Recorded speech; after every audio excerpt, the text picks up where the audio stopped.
Buongiorno, benvenuti a Sveglia Trieste. Oggi avremo ospiti in studio Michele Lobianco, il consigliere regionale di Forza Italia, e Giulia Massolino, sua collega, sempre consigliera regionale del Patto per l'Autonomia. Quindi se vorrete dialogare con i nostri ospiti potrete farlo come sempre chiamandoci qui in diretta oppure scrivendoci una mail. Abbiamo la nostra rassegna stampa che comincia come sempre dalle previsioni del tempo. Allora andiamo a vedere il sito dell'ARPA Osmer regionale.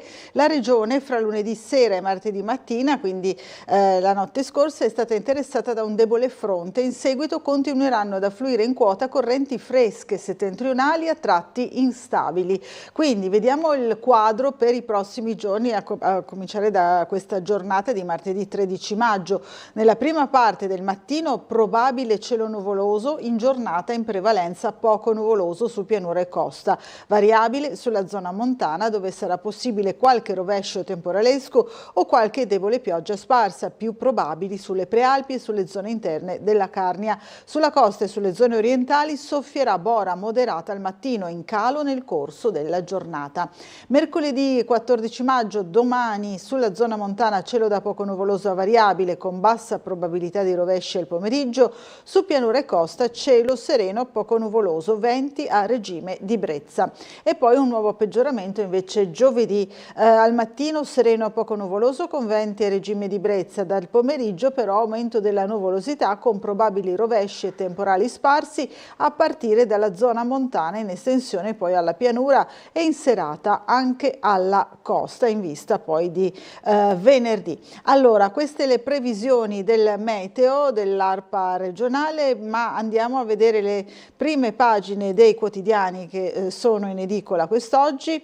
Vediamo il piccolo di Trieste, l'edizione di Trieste. In prima pagina vediamo questa bella immagine, il CT della Nazionale Femminile di Pallavolo insignito del titolo ad honorem dall'Università di Trieste, laureato Velasco, correggiamo i giovani senza giudicarli, la Lectio Magistralis. Vediamo gli scenari internazionali riportati anche qui sul piccolo, naturalmente come in tutte le altre testate. Il no di Putin all'ultimatum, ipotesi Istanbul per Trump, verso i colloqui di giovedì. Federica, non voterò ai referendum, questa è la dichiarazione del presidente regionale, poi il commento perché Schlein nelle urne rischia di fare harakiri, monito di Don Ciotti, mafie in aumento, Ponti, scattano i controlli, sicurezza in primo piano a 4 anni dal crollo del Morandi a Genova, Friuli Venezia Giulia Strade annuncia le opere di manutenzione, 6 interventi prioritari, la regione stanzia 28 milioni, saranno 520 le verifiche, viadotti compresi, ponti e viadotti in Friuli Venezia Giulia. Acquamarina, il processo, piscina crollata, il PM chiede 2 anni e mezzo per il progettista, chiesti appunto 2 anni e mezzo di reclusione al progettista Fausto Benussi per il crollo della piscina terapeutica Acquamarina. Vertebra fratturata, il fratello di Lilli querela il tecnico, ne parleremo anche noi con il nostro servizio. Poi Baia di Sistiana, estate di aumenti per le tariffe dei posteggi e a Duino spunta il parcometro. Pesca, addio alle ultime lampare, il settore ittico nel Golfo, l'intero globo in subbuglio, ritorna la geopolitica verso Link Media Festival, anche l'appello per i reporter in cella e Leone XIV ai giornalisti, disarmiamo le parole. Il piccolo di Gorizia, la stessa prima pagina, ma ci sono anche le notizie naturalmente dall'Isontino. Vediamo che torna d'attualità il caso dei centri islamici a Monfalcone, il Darus Salam fa ricorso al TAR contro il passaggio al comune, quindi come avevamo così previsto c'è questa lotta, battaglia di carte bollate. Viva l'Italia sul Sabotino, Fratelli d'Italia rilancia la scritta PD, mossa provocatoria. Grado, presidenza GIT, Marin confermato, nel CDA entrano Cecotti e Tirelli. Andiamo a vedere le altre prime pagine dei quotidiani, andiamo a vedere il Corriere della Sera, eccolo qui. Tregua, Trump convoca Putin, pressione sullo zar, vada a Istanbul, io potrei esserci, dice Zelensky, telefono telefona Leone XIV, le trattative sulla guerra in Ucraina, il viaggio del leader statunitense in Arabia Saudita tra contratti e Medio Oriente. Questa è la speranza, insomma, per una possibile pace. Qui vediamo anche Alexander rilasciato dopo 584 giorni, Hamas e il ritorno dell'ostaggio americano, gelo di Mosca sul dialogo impossibile, invece lo scenario, e poi il capitalismo è superato, giusto ribellarsi, l'intervista a Mélenchon, il Papa incontra i media, disarmiamo le parole, i giornalisti siano liberati. Detenuto killer, il permesso diventa un caso, fare luce, dice il Ministero, il mio senso di colpa per Giulia, Chiara Tramontano, parla appunto di Giulia Tramontano, le minacce alla cantante israeliana, Eurovision, attacchi a Yuval scampata al 7 ottobre. Vediamo la Repubblica, anche qui tregua mossa di Trump.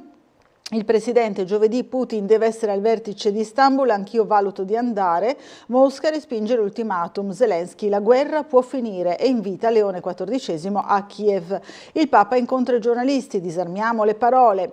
Dazi, intesa USA-Cina e sfida all'Unione Europea sui farmaci. Vediamo ancora anche qui Gaza, ha salvato il soldato Aidan, l'americano rilasciato da Hamas. Sono il bimbo zero che denunciò i diavoli della Bassa, e poi Berrettini si ritira in lacrime, Sinner va avanti.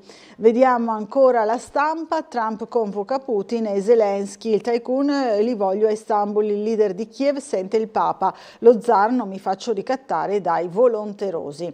Ancora così la Casa Bianca ora bypassa Israele, lo strazio dei bambini lasciati morire di fame dalla striscia di Gaza. Poi ancora Carlo do Brasil, Ancelotti, primo CT europeo dei Verde Oro, Carlo Ancelotti, e poi scala coreana, Myung Wung Chung al posto di Shelley, alla guida appunto della Scala. Leone ai giornalisti, attenti alle parole, spending review per i conti vaticani. Il Fatto Quotidiano, il Papa prepara una struttura in Brigliacuria, tandem con Parolin. Marchetta in Albania, Renzi con MBS, festeggia Rama per 80.000 euro. Poi ancora Putin e Zelensky ripartono da Istanbul, Trump volo, Kiev cede a USA e Russia, summit anche senza tregua. Il Giornale, Ucraina, Putin scappa dalla pace, lo zar rifiuta il negoziato a Istanbul, Zelensky e Trump: noi ci saremo, telefonata del pontefice a Kiev. La sinistra inglese chiude le frontiere, troppi stranieri, stretta del premier laborista Starmer, controlli sui visti e test sulla lingua. Il tecnico italiano Ancelotti meravigliao sarà CT del Brasile. Prove di intesa al centro tra Forza Italia e Calenda, avvicinamento tra i due partiti. Libero. Succedono cose turche tra Ucraina e dazi, Zelensky pronto all'incontro con Putin a Istanbul, ma lo zar prende ancora tempo, così sulla scena irrompe Trump: ci sarò anch'io, e fa pace pure con la Cina. Meloni applaude la Casa Bianca, dagli USA impulso decisivo per la pace a Gaza. Qui c'è tutta una infuria, la polemica sugli appelli di Elio Germano e Geppi Cucciari. Allora è un vizio, la sinistra riparte da VIP e comici. Vediamo il Sole 24 Ore, telefonata Papa Zelensky, al vertice di Istanbul forse anche Trump, Hamas rilascia ostaggio israelo-americano, giovedì trattativa a Doha. Disgelo sui dazi, volano le borse. E poi ancora infermieri, emergenza nazionale, mancano 65.000 professionisti. Diamo uno sguardo alla prima pagina del Domani, dazi, la retromarcia di Trump, USA e Cina congelano la guerra, il Papa: solo i popoli informati possono fare scelte libere, le differenze con Francesco. Urso tifa Sinner e ringrazia i lobbisti, il ministro sulle poltrone riservate da Edison Spa, che deve interloquire con il ministero, insomma si concentra su questo caso il Domani. Allora andiamo a vedere nuovamente il piccolo, entriamo nelle pagine proprio della cronaca di Trieste. Scorriamo velocemente e andiamo all'università, perché ieri c'è stata questa giornata del dottor Velasco, emozione unica, il coach insignito a Trieste della laurea honoris causa in psicologia. Vediamo le immagini di questo conferimento. Noi ieri abbiamo seguito appunto questa cerimonia, rivediamo insieme il servizio. Il maestro diventa dottore. L'Università di Trieste ha conferito la laurea magistrale honoris causa in psicologia a Julio Velasco. Figura di riferimento dello sport italiano e internazionale, il CT dell'Italvolley femminile, oro alle Olimpiadi di Parigi, ha ricevuto il riconoscimento accademico per l'approccio innovativo alla leadership, alla motivazione e alla valorizzazione del potenziale umano nello sport. Velasco è tra le figure più influenti dello sport internazionale degli ultimi decenni per l'originalità e la coerenza con cui ha saputo integrare i principi della psicologia nella formazione, nella gestione dei gruppi e nella cultura della prestazione. Al termine della cerimonia, Julio Velasco ha tenuto la propria lectio magistralis dal titolo Allenare la mente. Non è che bisogna allenare il corpo così la mente sta meglio, ma che dalla nascita l'essere umano attraverso il movimento comincia a utilizzare i concetti, mentre che dopo, quando fa sport, soprattutto nello sport di squadra, non usa i concetti. Quando noi diciamo pensa quando giochi, diciamo una cosa che non è possibile, perché il gioco è troppo veloce per pensare con i concetti come pensiamo normalmente. Il cervello del giocatore ha un altro circuito, usa un altro circuito che noi dobbiamo capire, conoscere per poter allenarlo. Un traguardo emozionante, quello di oggi. Il golpe militare del 1976 in Argentina aveva costretto Julio Velasco alla fuga, rinunciando così a proseguire gli studi. E quindi mi è sempre rimasto, no? Questa cosa che non ho potuto finire l'università. Infatti oggi sono venute le due figlie di un mio intimo amico che purtroppo è morto per una malattia, che lui ci teneva. La prima cosa che mi è venuta in mente è stato lui, quando mi è arrivato questo invito, perché lui ci teneva tantissimo a che io finisca, perché lui è diventato poi preside della facoltà di Humanidades della Plata, no? Dove c'era psicologia, filosofia, storia, eccetera. Come mia mamma d'altronde, che ci teneva a... Mia mamma sarebbe stata contenta, ecco, che oggi uno dei 3 figli avesse una laurea anche se honoris causa, anche se diversa. Ed è credo molto bello che un'università come la nostra, in cui il senso di squadra, il senso di comunità, il senso di vicinanza ai giovani è certamente al centro di tutte le nostre attenzioni, dare un riconoscimento a chi ha dimostrato l'importanza della gestione, ma anche del supporto al carattere, alla motivazione, alla voglia di crescita dei giovani per ottenere risultati più elevati. Allora torniamo a leggere il giornale, sempre sul piccolo di Trieste. Don Ciotti davanti a 2300 giovani, i reati in aumento, le mafie ci sono. L'intervento prima dello spettacolo organizzato al Teatro Rossetti di Trieste per sensibilizzare gli studenti. Leone XIV, un dono di Bergoglio, ha detto il fondatore di Libera, che analizza l'elezione del nuovo pontefice, commenta i suoi primi passi e il suo appello per la pace. Fedriga, non voterò ai referendum, la segretaria PD Conti e il capogruppo Dem Moretti, così si favorisce l'avanzata dell'antipolitica e della sfiducia. Questo è stato l'annuncio del presidente della regione Massimiliano Fedriga. Cybersicurezza nelle imprese anche per le PMI diventi la priorità, se ne è parlato ieri in regione. Acque balneabili in regione, eccellenti 65 siti su 66, confortanti gli esiti dei precampionamenti di ARPA. Al via la campagna 2025, i dati sono consultabili sul sito dell'agenzia. Aduino, Scogliera, qualità buona. Rivediamo insieme il nostro servizio proprio sulla campagna, sui controlli dell'ARPA per la balneabilità delle acque in vista proprio della nuova stagione balneare. Rivediamolo.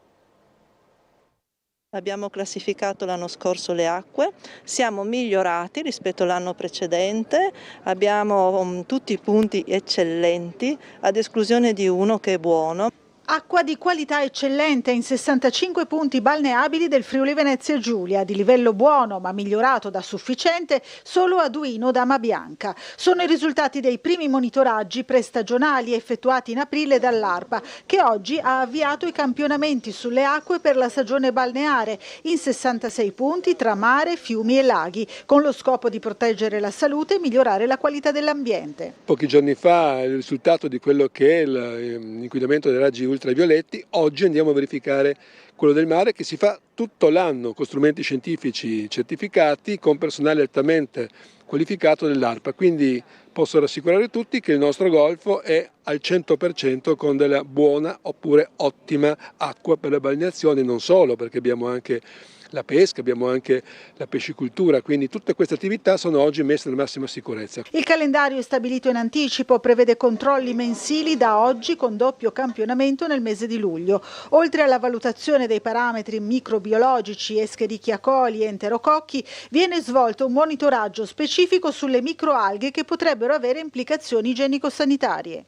Facciamo anche dei parametri delle microalghe che possono dare problemi di tossicità alla salute, quali per esempio l'Osteopsis ovata, che possono dare dei problemi soprattutto alle persone fragili. Abbiamo avuto dei casi l'anno scorso, siamo entrati in allert che poi si sono risolti improvvisamente, quindi nulla di preoccupante, però è importante monitorare per capire se ci sono delle situazioni particolari. Tutt'altro discorso per il fenomeno delle mucillagini, fastidiose ma non pericolose. Non si misura la mucillagine è un fastidio per chi fa il bagno e questo lo sappiamo, è un fastidio anche per chi fa pesca evidentemente, però non è un parametro che rientra nella balneazione.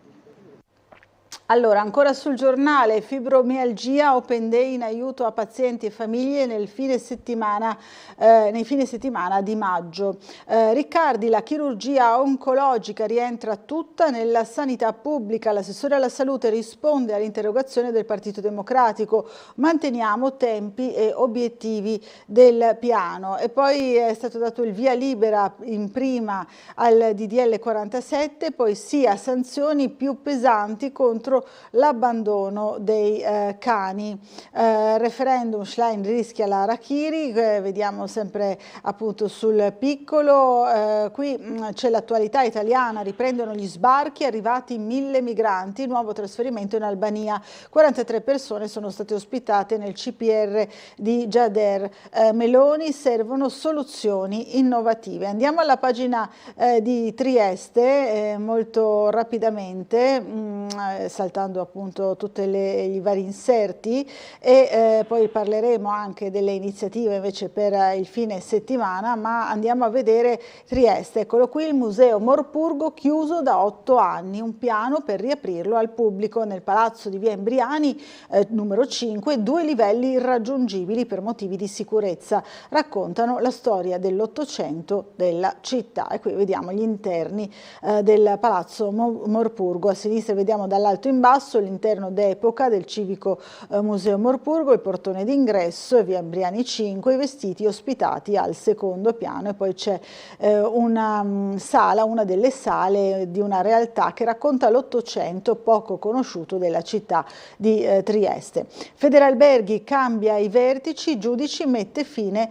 all'era Lanci, cambio della guardia alla guida provinciale di Federalberghi. Maurizio Giudici, oggi impegnato nella società che gestisce il Casali Hostel, è già consigliere nel precedente direttivo di Federalberghi, e il nuovo presidente raccoglie il testimone da Guerrino Lanci, presidente storico della realtà che afferisce a Confcommercio e che rappresenta e riunisce gli imprenditori del settore ricettivo. La decisione di un cambio al vertice dell'associazione di categoria è avvenuta ieri al termine di una partecipata assemblea ed è in continuità col programma del precedente direttivo, assicura il presidente di Confcommercio Antonio Paoletti. Nei primi 2040 scafi, vediamo il disarmo della flotta, addio alle lampare per la pesca dei sardoni. Le ultime barche specializzate verso la rottamazione, pesano sulla scelta la mancanza di personale e i ricavi ridotti. Qui vediamo piatto non più economico, e tutti se ne sono resi conto, le peculiarità del pesce azzurro barcolano. Un'attività rispettosa con un ridotto impatto sull'ecosistema l'ecosistema marino, i benefici e le ricadute. Qui vediamo una lampara in uscita notturna con sullo sfondo il porto di Trieste. I cambiamenti ambientali, vediamo tutto l'approfondimento su questo fenomeno della scomparsa delle lampare. Tutta la vita tra le onde ma non si guadagna più, si perde la tradizione, dice Antonio Veneziano, che è arrivato a Trieste nel 95, originario di Procida. Prima la fatica era ripagata, ora non più, le istituzioni si interessino. Il mestiere consuma, manca l'equipaggio, i ragazzi cercano altro, anche questo è un problema con cui fare i conti. Il fratello di Lilli querela il tecnico, un bluff, quelle dichiarazioni, il caso Resinovic, il preparatore anatomico Molinari sostiene di aver provocato la frattura alla vertebra durante l'autopsia, ma sarebbe smentito dai legali assistenti del fratello e della famiglia, insomma, di Liliana Resinovic, proprio su questo punto. E quindi vediamo che Sergio Resinovic ha querelato il tecnico Giacomo Molinari. Lo abbiamo raccontato anche noi ieri con un nostro servizio a cura di Gianluca Paladin, che forse possiamo rivedere ora insieme. Eccolo qui. La frattura della vertebra toracica T2 di Liliana Resinovic c'era già prima che il tecnico di laboratorio Giacomo Molinari procedesse alla preparazione del cadavere per l'autopsia. È quanto emerge da una nota dell'avvocato dell'associazione Penelope Nicodemo Gentile, a seguito di uno studio coordinato da Vittorio Fineschi e Stefano Del Rico, consulenti dell'associazione Penelope per la famiglia Resinovic. È stato condotto un riesame delle immagini della TAC eseguita prima che venisse svolta l'autopsia sul corpo della 63enne di Via Verrocchio nel gennaio del 2021. L'avvocato Gentile, sempre nella nota, aggiunge: le dichiarazioni del pirotecnico preparatore anatomico rappresentano pertanto un bluff. Le parole di Molinari, che fino a pochi giorni fa avevano fatto sorgere il dubbio sulla natura di quella lesione, tornano indietro come un boomerang. Il tecnico di laboratorio aveva rivelato alla stampa di aver sentito chiaramente spezzarsi l'osso della vertebra mentre eseguiva una manovra di iperestensione del collo di Liliana durante i preparativi per l'esame autoptico che aveva poi condotto il medico legale Fulvio Costantinides. Un'altra realtà invece emerge a seguito della recente visione delle immagini della TAC. Insieme a questa notizia arriva anche quella della querela per falso sporta da Sergio Resinovic, fratello di Liliana, nei confronti del preparatore anatomico Giacomo Molinari. Ora ci colleghiamo con la sala operativa della Polizia Locale per vedere qual è la situazione del traffico in città questa mattina, dopo una giornata abbastanza difficile per tanti incidenti, insomma, in centro città. Abbiamo al telefono il commissario Fulvio De Grassi, buongiorno. Sì, buongiorno Bucarella, lei e tutti i telespettatori. Diciamo che per il momento non si è replicato quello che è successo ieri, speriamo bene, adesso è troppo presto per dirlo. Questa notte comunque 2 incidenti, solo danni, niente di grave. In un caso si sono anche adeguati a fare la constatazione amichevole, perciò niente di grave. Al momento non abbiamo interventi in atto, il tempo presenta questa bolla che potrebbe essere fastidiosa per i mezzi a 2 ruote, perciò come sempre dico attenzione soprattutto se si ha un parabrezza alto. E niente, diciamo per quanto riguarda gli lavori o d'altro abbiamo una notizia di un restringimento di carreggiata oggi dalle 8:30 alle 17 in via Farluga nei pressi dell'intersezione con la via San Martino, perciò parliamo di Rione San Luigi. Dalle 8:30 alle 17, ripeto, c'è questo restringimento, ci saranno dei movieri per fare il senso unico alternato. Oggi iniziano anche dei lavori sempre di scavo, di rifacimento del manto stradale in via Commerciale, nel tratto compreso tra la salita Trenovia e la via Pauliana. Ci sono dei divieti di sosta, perciò attenzione, ripeto, in via Commerciale abbastanza bassa, diciamo, pressi della via Pauliana. Come altre manifestazioni, cortei o d'altro non abbiamo niente in agenda, perciò la giornata almeno da quel punto di vista dovrebbe essere più piacevole, ecco, nel senso non ci dovrebbero essere grosse interferenze sul traffico veicolare e pedonale. perciò a questo punto vi rilancio la linea sperando che eventualmente, se ci fosse qualcosa, non sappiamo di importante di richiamarli. Va bene, Oggi grazie, allora un po'. buona giornata a lei e buon lavoro anche ai suoi colleghi, grazie. Grazie, un saluto a tutti. Diamo proprio conto allora della giornata di ieri, vediamo anche sul giornale, ma poi rivedremo anche il nostro servizio.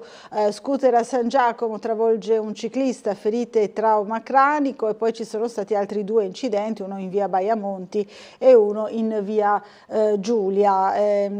Possiamo rivedere insieme il nostro servizio. Raffica di incidenti con feriti oggi a Trieste, Polizia Locale 118 e Vigili del Fuoco impegnati su più fronti. Nel primo pomeriggio in via Baiamonti, angolo via Svevo, scontro fra un'auto e uno scooter. Ad avere la peggio la donna di 55 anni in sella al mezzo a 2 ruote, illeso l'automobilista. Secondo quanto preso, il conducente della macchina avrebbe tagliato la strada al motorino. La donna è caduta a terra procurandosi diverse ferite, fra cui la frattura di un polso. Stabilizzata in barella dai medici del 118 arrivati sul posto, la malcapitata è stata portata all'ospedale di Cattinara per le cure. Sul posto anche i pompieri per liberare la carreggiata e i vigili urbani per la gestione del traffico, andato completamente in tilt. Poco prima delle 10:30 invece uno scooterista e un ciclista si sono scontrati a San Giacomo all'altezza della rotonda con via di Ponziana. Entrambi i mezzi procedevano in direzione Campo San Giacomo. Il ciclista 65enne privo di casco è stato sbalzato a terra riportando un serio trauma cranico. Soccorso dai sanitari del 118 è stato portato all'ospedale di Cattinara mentre la polizia locale procedeva con i rilievi dell'incidente e regolava il traffico. Incidente anche alle 8:45 in via Giulia, all'intersezione con via Bonomo, coinvolti una donna di 40 anni a bordo di una Panda e un motociclista 50enne. Entrambi correvano in direzione via Battisti. La Panda stava svoltando a sinistra in via Bonomo e il Centauro che stava sorpassando si è andato a scontrare con l'auto. L'uomo è stato portato al pronto soccorso, non in gravi condizioni. Anche in questo caso disagi al traffico. Allora, vediamo ancora altre notizie di cronaca. Gattino dentro al motore, salvataggio rocambolesco, l'intervento dei vigili del fuoco in Foro Olpiano. Guida in stato di ebbrezza, ritirate 3 patenti, c'è anche un refuso.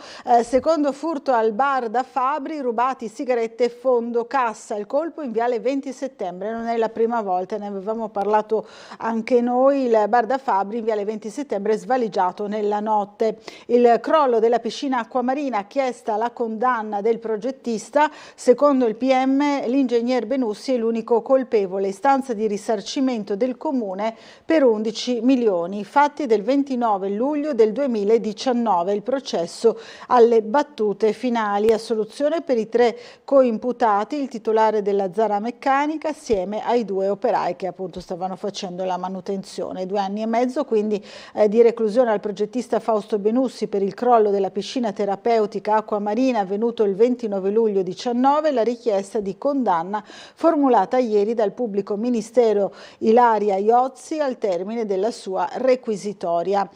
Si parla ancora della sicurezza nel quadrilatero di Melara. Ater, potenzieremo telecamere e controlli. La risposta dell'ente alle richieste dei residenti dopo il rogo doloso. Gli inquilini hanno proposto anche la vigilanza privata. Costa troppo, le cifre sarebbero insostenibili. Abbiamo sentito anche noi il presidente dell'Ater Mosetti proprio su questo incendio, sui danni che ha provocato alla struttura dell'Ater e ci ha raccontato anche che stanno già rimettendo a posto la situazione. Allora, quello che vedo è il servizio invece sui residenti, mentre quello che volevo proporvi, ecco qui, è l'intervista proprio a Daniele Mosetti. Sentiamo.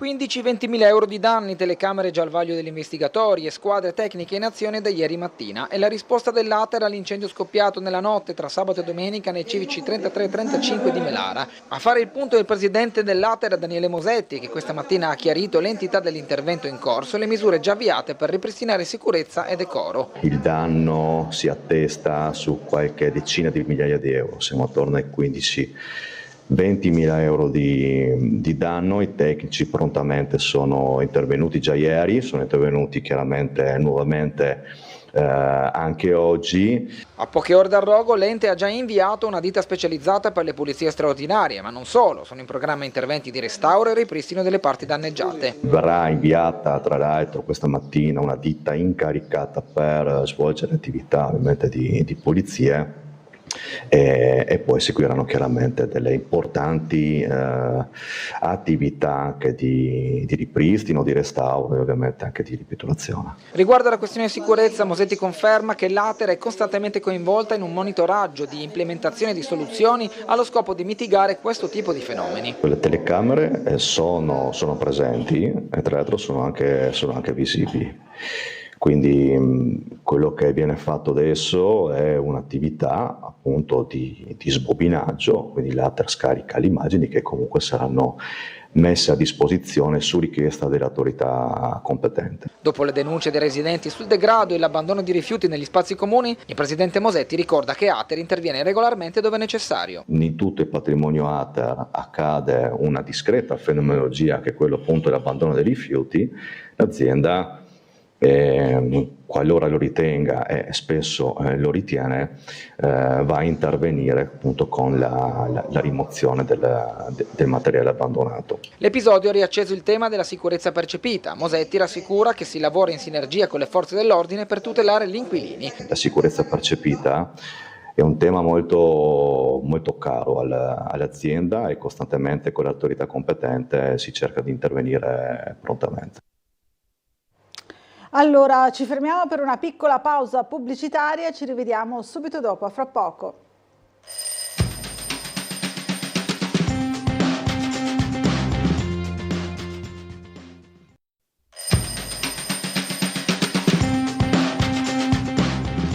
Alle 7:36 del mattino riprendiamo la nostra rassegna stampa con le notizie nazionali e internazionali. Sul Corriere della Sera in primo piano la guerra in Europa, il Cremlino respinge la tregua e Trump forse vado a Istanbul, il presidente degli Stati Uniti, ci sia anche Putin, Zelensky, io in Turchia, nuovi raid sull'Ucraina.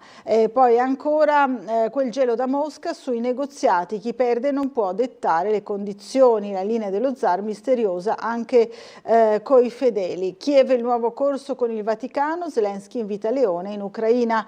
Primo colloquio telefonico, le parole di Prevost nel 2022 è un'invasione imperialista. Ancora andiamo avanti, Donald vola in Arabia Saudita, sul tavolo contratti e Medio Oriente, la diplomazia. Qui c'è la storia l'omaggio di Hamas per Trump, è già libero l'ostaggio americano, welcome home Idan. Poi ancora insulti alla cantante dell'Eurovision, scampata all'attacco del 7 ottobre, un manifestante fa il gesto della gola tagliata, 72 artisti contro Israele in gara. Primo accordo tra USA e Cina, tregua di 90 giorni sui dazi, l'Unione Europea più cattiva di Pechino.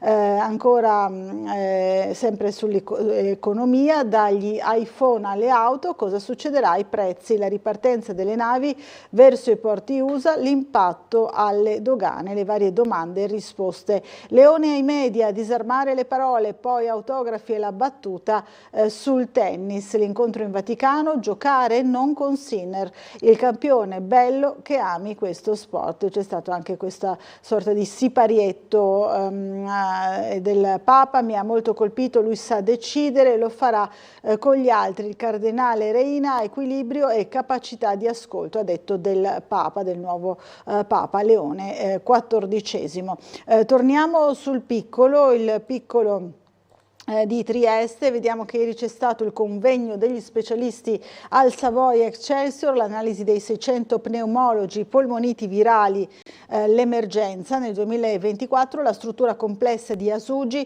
ha effettuato 46.458 prestazioni. La giornata dell'infermiere, colleghi in fuga per stress, le iniziative e l'appello del presidente dell'ordine Valentini evidenzia una carenza strutturale che mina la tenuta del sistema sanitario. La sosta assistiana sarà più cara, spuntano i parcometri a Duino. Il bando del comune Comune, gestione alla Movea di Nocera Inferiore, in baia 1,5 euro all'ora e 12 per l'intera giornata, aumento medio del 25%, il porticciolo diventa zona rossa, belvedere da definire, riduzioni per i residenti, qui vediamo una parte dell'area di sosta della baia di Sistiana. Lo stabilimento, il Parco Caravella, riapre sabato, park a pagamento anche qui. E i tour in elicottero sulle falesie e le proteste dei residenti, qui vediamo uno degli elicotteri, il caso, c'è chi ha già pubblicato sui social l'immagine degli elicotteri del film Apocalypse Now per evidenziare il notevole disagio patito. La 2 giorni di prua a Sirocco torna con una dedica a Makovaz e poi ancora andiamo avanti alla pagina delle culture. Ecco qui il festival Sati Rose 2025 con dedica a Piccotti. Al Miela si festeggia il compleanno del compositore francese con piccotterie, la partenza questa sera con il concerto della pianista Alessandra Celletti. Ne abbiamo parlato anche noi ieri nel nostro telegiornale, rivediamo insieme il servizio. Tornano al Teatro Miela le giornate dedicate a Eric Satie dal 13 al 17 maggio. Primo evento in programma, la mostra Piccotterie dedicata a Cesare Piccotti, recentemente scomparso, fondatore e anima con Rosella Pisciotta del Miela. Festival storico a cui il Teatro Miela ha sempre dedicato delle giornate durante il compleanno. La manifestazione di quest'anno, che è Satie Rose, che è sempre stata dedicata a Rosella Pisciotta, quest'anno invece è dedicata a Cesare Piccotti. Ricco il programma musicale della rassegna. Quest'anno la collaborazione del Teatro Miela per il Festival Satie Rose con il Conservatorio Tartini si sviluppa su 3 serate, 2 nuove opere, una di una nostra studentessa, anzi diciamo ex studentessa perché si è appena laureata, Ingrid Macius, su testi tra gli altri anche di Satie, un'altra opera del mio collega Mario Pagotto, nostro docente di composizione, Sissi Rampi. Nelle serate del 15, 16 e 17 maggio andrà in scena Il sogno di Satie. È un viaggio all'indietro nel tempo dove Eric Satie cerca di convincere se stesso di 20 anni prima a non innamorarsi perché ritiene essere stato il più grande sbaglio della sua vita.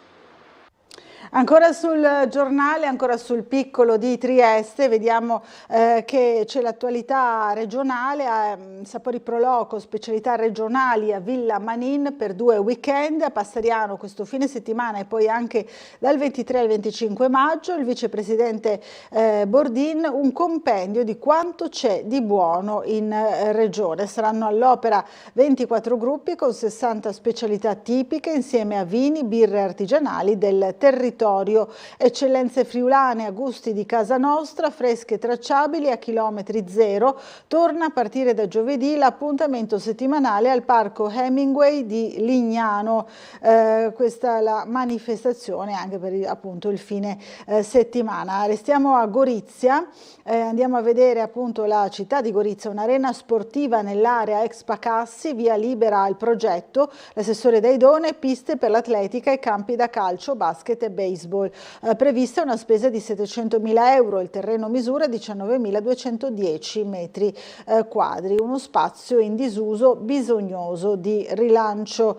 Vediamo Legambiente all'attacco, alberi a rischio all'ex ospedale civile, un disegno di legge per valorizzare la scritta Viva l'Italia sul Monte Sabotino, presentata l'iniziativa parlamentare di Tubetti di Fratelli d'Italia. Il PD attacca, così si fa leva sulle corde nazionalistiche. Qui c'è l'immagine invece della scritta Tito sulla sommità del Sabotino, in alto invece qui Viva l'Italia. Sfilza di interrogazioni in consiglio, gadget di Gorizia di Go 2025 insufficienti, riapertura del secondo piano del castello e buche in via Foscolo tra i temi affrontati. La banconota immaginata da Galilei dal Galilei tra le 3 filaniste scelte da Bankitalia, questa è una bella notizia per la città di Gorizia. Siamo a Monfalcone.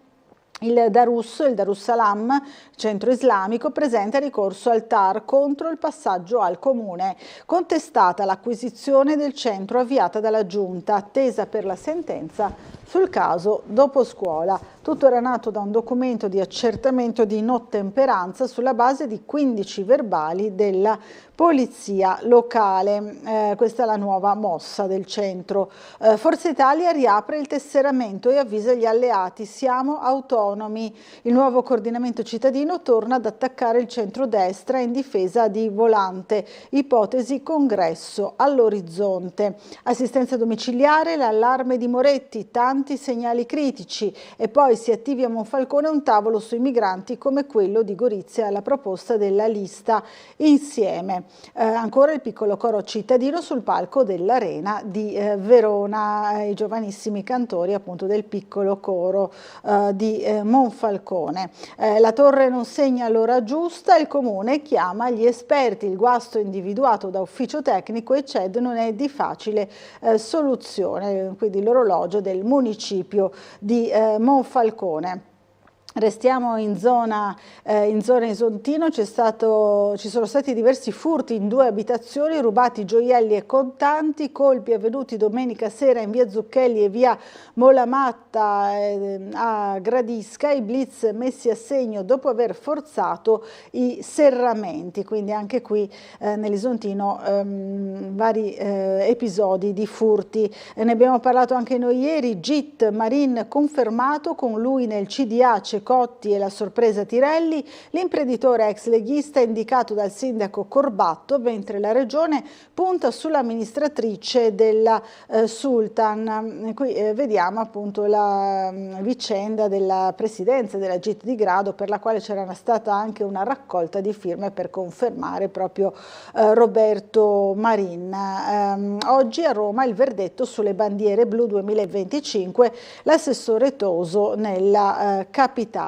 Vediamo ancora, andiamo a vedere la pagina delle culture per quanto riguarda sempre Gorizia, scorriamo rapidamente, vediamo che c'è anche un nuovo concerto in arrivo a Nova Gorizia, il ritmo dei The Colors arriva a Nova Gorizia assieme al Giro d'Italia. Sabato 24 maggio il concerto gratuito del trio partenopeo, diventato famoso dopo gli ultimi 2 festival di Sanremo. Qui li vediamo appunto proprio a Sanremo nel 2024, saranno a Nova Gorizia nell'ambito appunto dei festeggiamenti per la città europea della cultura. La pagina regionale sempre del piccolo, torniamo a parlare appunto dell'audizione ieri della riunione della terza commissione in consiglio regionale. L'assessore Riccardi ha detto la chirurgia oncologica rientra tutta nella sanità pubblica, l'assessore alla salute risponde alle interrogazioni del PD, manteniamo tempi e obiettivi del piano. Ieri la terza commissione ha dato il via libera anche alle parti di competenza della cosiddetta legge Omnibus. Si è parlato di salute, di assistenza sociale e di disabilità, ma anche di animali. Abbiamo realizzato un servizio su anche i pareri dei vari consiglieri regionali di centrodestra e centrosinistra, e rivediamoli insieme. Via libera maggioranza in terza commissione del Consiglio regionale alle parti di competenza della cosiddetta legge Omnibus. In particolare sono stati trattati gli articoli riguardanti salute, politiche sociali e disabilità. L'assessore Riccardo Riccardi ha illustrato i contenuti che riguardano principalmente modifiche e aggiornamenti alle norme nazionali, ad esempio per le funzioni di assistenza nelle case di comunità o la definizione di cure intermedie. Questo ci permetterà anche di avere un linguaggio comune in tutta Italia, di poter avere dati certi, e dobbiamo fare in modo che tra il domicilio e l'ospedale ci sia tutta una serie di servizi appunto territoriali con dei nomi che però siano facilmente riconoscibili, quindi casa della comunità, ospedale della comunità, l'RSA, case di riposo, eccetera eccetera eccetera. Aggiornamento giusto ma tardivo, ha attaccato invece Emanuela Celotti del Partito Democratico. Lo facciamo ad un anno dalle scadenze del PNRR che finanziavano una serie di strutture legate proprio al DM77 sulla riorganizzazione della sanità territoriale. Quindi quindi siamo un po' tardi. Sulle case della comunità la questione di fondo secondo me è che dobbiamo cominciare a fare quello che possiamo per attivarle, perché al di là degli interventi edilizi c'è tutto il tema del che cosa ci mettiamo dentro. Serena Pellegrino di Alleanza Verdi e Sinistra ha presentato 2 emendamenti relativi agli animali da compagnia. Allora, intanto è stato fatto un passo avanti rispetto a quello che c'è adesso, c'è stato un incremento anche del budget messo a disposizione per fare le sterilizzazioni. A livello nazionale è stato costituito il sistema nazionale degli animali da compagnia, a cui la Regione sta guardando con interesse. Ecco, i miei emendamenti dicono: Regione, fallo subito, perché già sono 10 le regioni che hanno aderito. Ancora di animali domestici ha parlato Lucia Buna della Lega, che ha apprezzato il recepimento in norma di un suo emendamento presentato lo scorso luglio. L'assessore è sempre stato attento alle sollecitazioni anche che arrivano dall'Aula, tant'è che l'anno scorso proprio un mio emendamento un po' innovativo ma già testato sul territorio, che va nel verso di dare una mano soprattutto nei territori, quindi nei comuni, per alleggerire il problema del randagismo. Allora, torniamo a leggere il piccolo. Nella pagina degli esteri l'Albania incorona Rama e sceglie la continuità del governo dei socialisti, 4º mandato consecutivo per il primo ministro uscente che batte il PD con 53%. La promessa del vincitore è l'ingresso del paese nell'Unione Europea entro il 2030. Il report in Croazia: disoccupati ai minimi storici. In Slovenia il caso politico, batosta per Golob al referendum sulla pensione agli artisti meritevoli. Ancora andiamo sempre avanti sul piccolo, abbiamo visto già i sapori appunto a Villa Manin. La pagina dell'economia: Unicredit prende tempo sull'OPS per Banco BPM, Faro UE sul Golden Power. Fincantieri nel trimestre 11,7 miliardi di ordini. Ci spostiamo sul Corriere della Sera.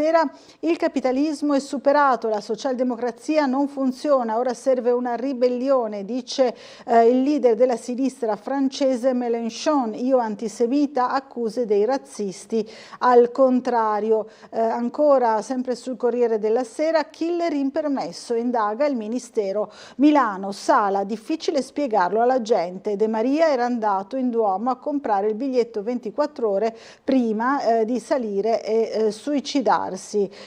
Questo è il caso che sta facendo molto discutere un po' in tutta Italia. La mia Shamila uccisa davanti a casa perché era libero. Il marito non sospettavo potesse avere una relazione. Ancora le chat dei colleghi del primario: abusi noti ma abbiamo taciuto. Piacenza, nei messaggi il sistema Micheletti, ferie negate a chi si ribellava. Vediamo ancora a scuola: stop ai cellulari, Valditara trova consensi in Europa. L'intervista a Chiara Tramontano: io e Giulia non ci parlavamo più, mi porto dentro il senso di colpa, in aula ho sfidato Impagnatiello. La sorella della 29enne uccisa, noi vittime collaterali, la nipotina si chiama come lei. Qui vediamo Chiara Tramontano, la sorella di Giulia, uccisa da appunto Impagnatiello. La Fallaci fu mia paziente, mi disse vai contro i primari, farei il professore di filologia. L'oncologo sono secchione, per Veronesi lasciai il posto fisso. Parla Giuseppe Corigliano, figura di riferimento internazionale nel campo dell'oncologia. Ancora sempre sul Corriere della Sera, un artista, una canzone, si parla di Antonello Venditti. Scrissi notte prima degli esami, dopo aver rotto con Simona Izzo. Claudia era la mia ragazza, per tutti e due fu la prima volta. Allora andiamo ancora, torniamo sul piccolo ma nella pagina sportiva. Missione Pala Rubini, Trieste spera di annullare la squalifica per gara 3 dei playoff. Infortuni, preoccupa il problema alle costole di Valentine. Noi abbiamo analizzato insomma la situazione del basket, della pallacanestro Trieste con la bella vittoria, il 6° posto. Allora rivediamo insieme il servizio di Marco Stabile.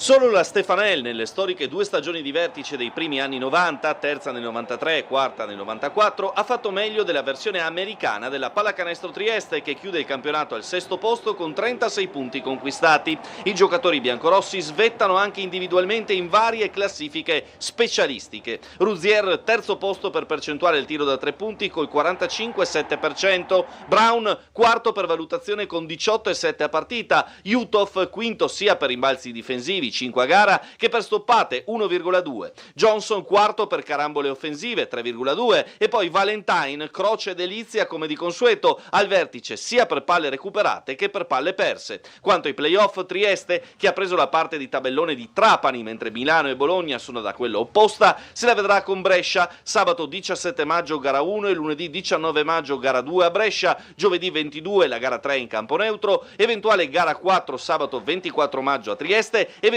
gara 5 ancora a Brescia lunedì 26 maggio. I'm just really happy we got a win before playoffs. It's really important for us. Molto contento di questa vittoria, l'ultima prima dei playoff, anche tutta la squadra è molto contenta.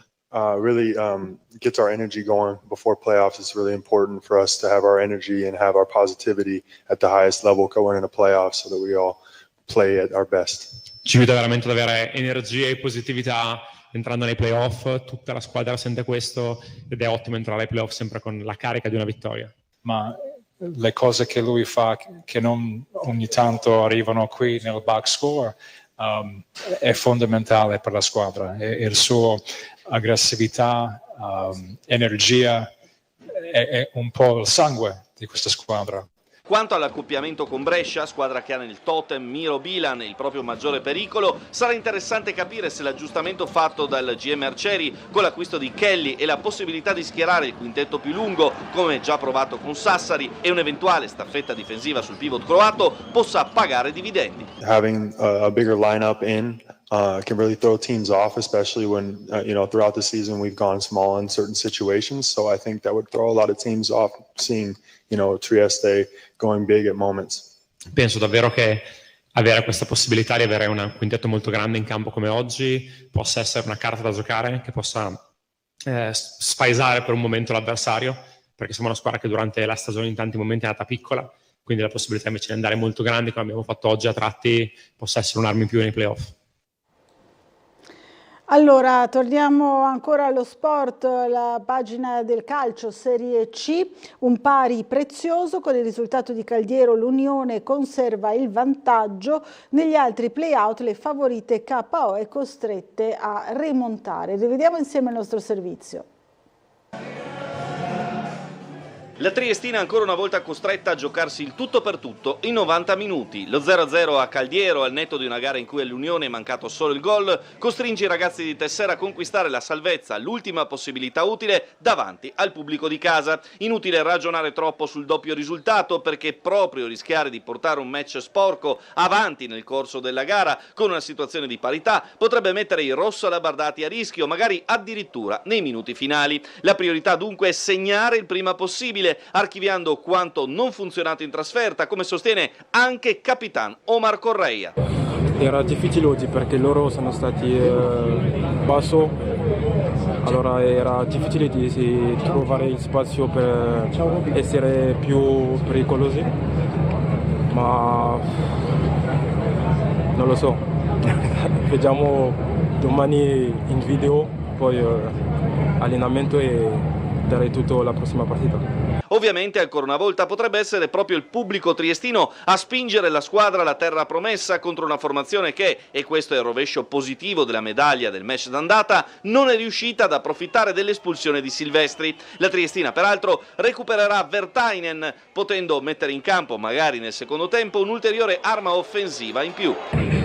Penso che abbiamo dato tutto sul campo, abbiamo fatto una buona prestazione e per me manca solo il gol.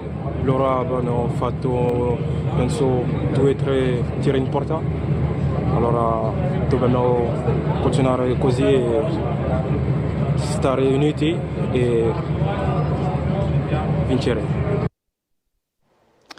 Allora, queste invece le parole per quanto riguarda il calcio. Torniamo al piccolo di Trieste. Vediamo una giornata per reclutare autisti e addetti alla manutenzione. Le 4 aziende del trasporto pubblico cercano personale, 70 posti a disposizione. Un evento dedicato a favorire l'incontro tra domanda e offerta di lavoro nel settore del trasporto pubblico locale. Questo è l'obiettivo del Recruiting Day, organizzato dalla Regione in collaborazione con le 4 aziende del TPL regionale, Arriva a Udine, ATAP Pordenone, APT Gorizia e Trieste Trasporti. L'iniziativa è in programma martedì 10 giugno a Palazzo Antonini, Belgrado a Udine. Questa è l'iniziativa, insomma, per trovare autisti. E poi qui vediamo tutta l'analisi che era anche in prima pagina sul piccolo in entrambe le edizioni. Ponti da rifare, 6 interventi e un piano per i controlli. Le opere sono state inserite nel programma nazionale approvato dopo la tragedia del Ponte Morandi. Stanziati 28 milioni per i lavori più urgenti, 2 cantieri si concluderanno già in autunno, quindi quasi 28 milioni per interventi di manutenzione straordinarie, tra quelli già in esecuzione e quelli in fase di progettazione. Sono i più urgenti tra quelli individuati dall'unità Ponti e Viadotti Friuli Venezia Giulia Strade nell'ambito del piano di attuazione delle linee guida a ponti, il protocollo definito a livello nazionale col decreto ministeriale del 22. 6 sono gli interventi individuati come prioritari in Friuli Venezia Giulia. Vediamo che da Pontebba a Grado, insomma, ci sono vari punti critici. Vediamo la messa in sicurezza strutturale del viadotto del Rio degli Uccelli a Pontebba lungo il tracciato della statale 13, le opere complementari al nuovo ponte sul Degano al chilometro 33,5 nei comuni di Ovaro e Comeglians, cantierate rispettivamente a settembre 24, poi altri 18,1 milioni sono legati a interventi in fase di progettazione. Ci dobbiamo fermare per una piccola pausa pubblicitaria, fra poco sarà con noi il consigliere regionale di Forza Italia Michele Lobianco.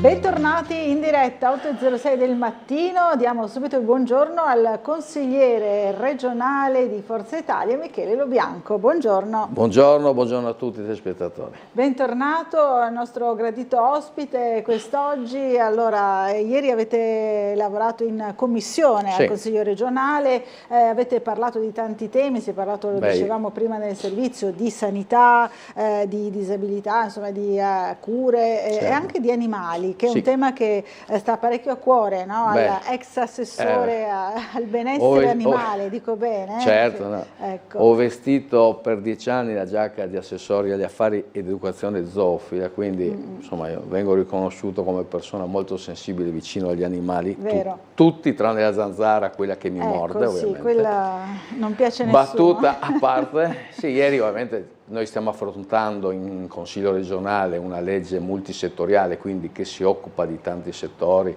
industria, economia, educazione, scuola, eccetera, e ovviamente sanità. All'interno della sanità vi è anche una parte dedicata alla veterinaria e appunto al benessere degli animali. Oltre ad aver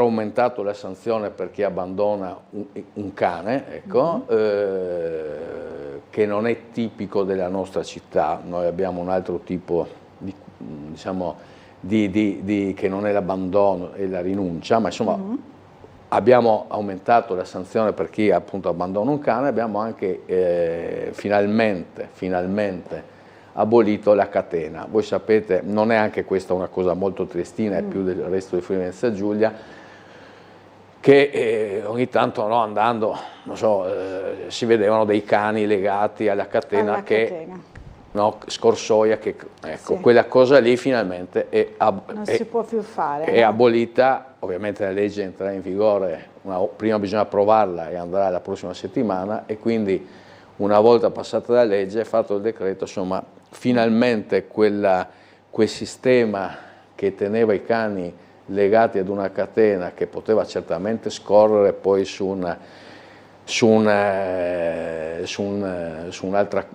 catena, una corda eccetera, viene finalmente eliminata, che era un'altra di quelle pratiche. Un segno di civiltà, insomma dai, era rimasta questa cosa incredibile è vero, e abbiamo tolto quella, poi ci ritroveremo magari dopo l'approvazione di questa legge, perché ci saranno altre novità, ma insomma si dice gatto quando è nel sacco a proposito degli animali, quindi è bene dare notizia quando questo viene approvato. Ma ieri questo è passato in commissione, oltre ad altri elementi sempre di tutela dei nostri animali, e quindi questo ha dato un cambio di passo, insomma. Torno e chiudo sul tema di cui prima dicevo: a Trieste non c'è il fenomeno dell'abbandono, ma c'è il fenomeno della rinuncia. Faccio un esempio: una coppia, marito e moglie, si separano, divorziano, eccetera, il cane a un certo punto non lo vuole tenere né l'uno né nell'altro e rinunciano, e quindi vanno al comune e dicono: noi vogliamo. Io quando ero assessore mi opponevo vigorosamente a questo tema, perché dopo da lì questo cane va nel canile convenzionato, che peraltro sappiate, se avete bisogno di un cane non andate su internet, andate nei canili, perché i canili sono pieni di cani che attendono una nuova famiglia, una nuova speranza. Insomma, prima di andare a guardare su internet andate nei canili, ce ne sono tanti, guardate. No?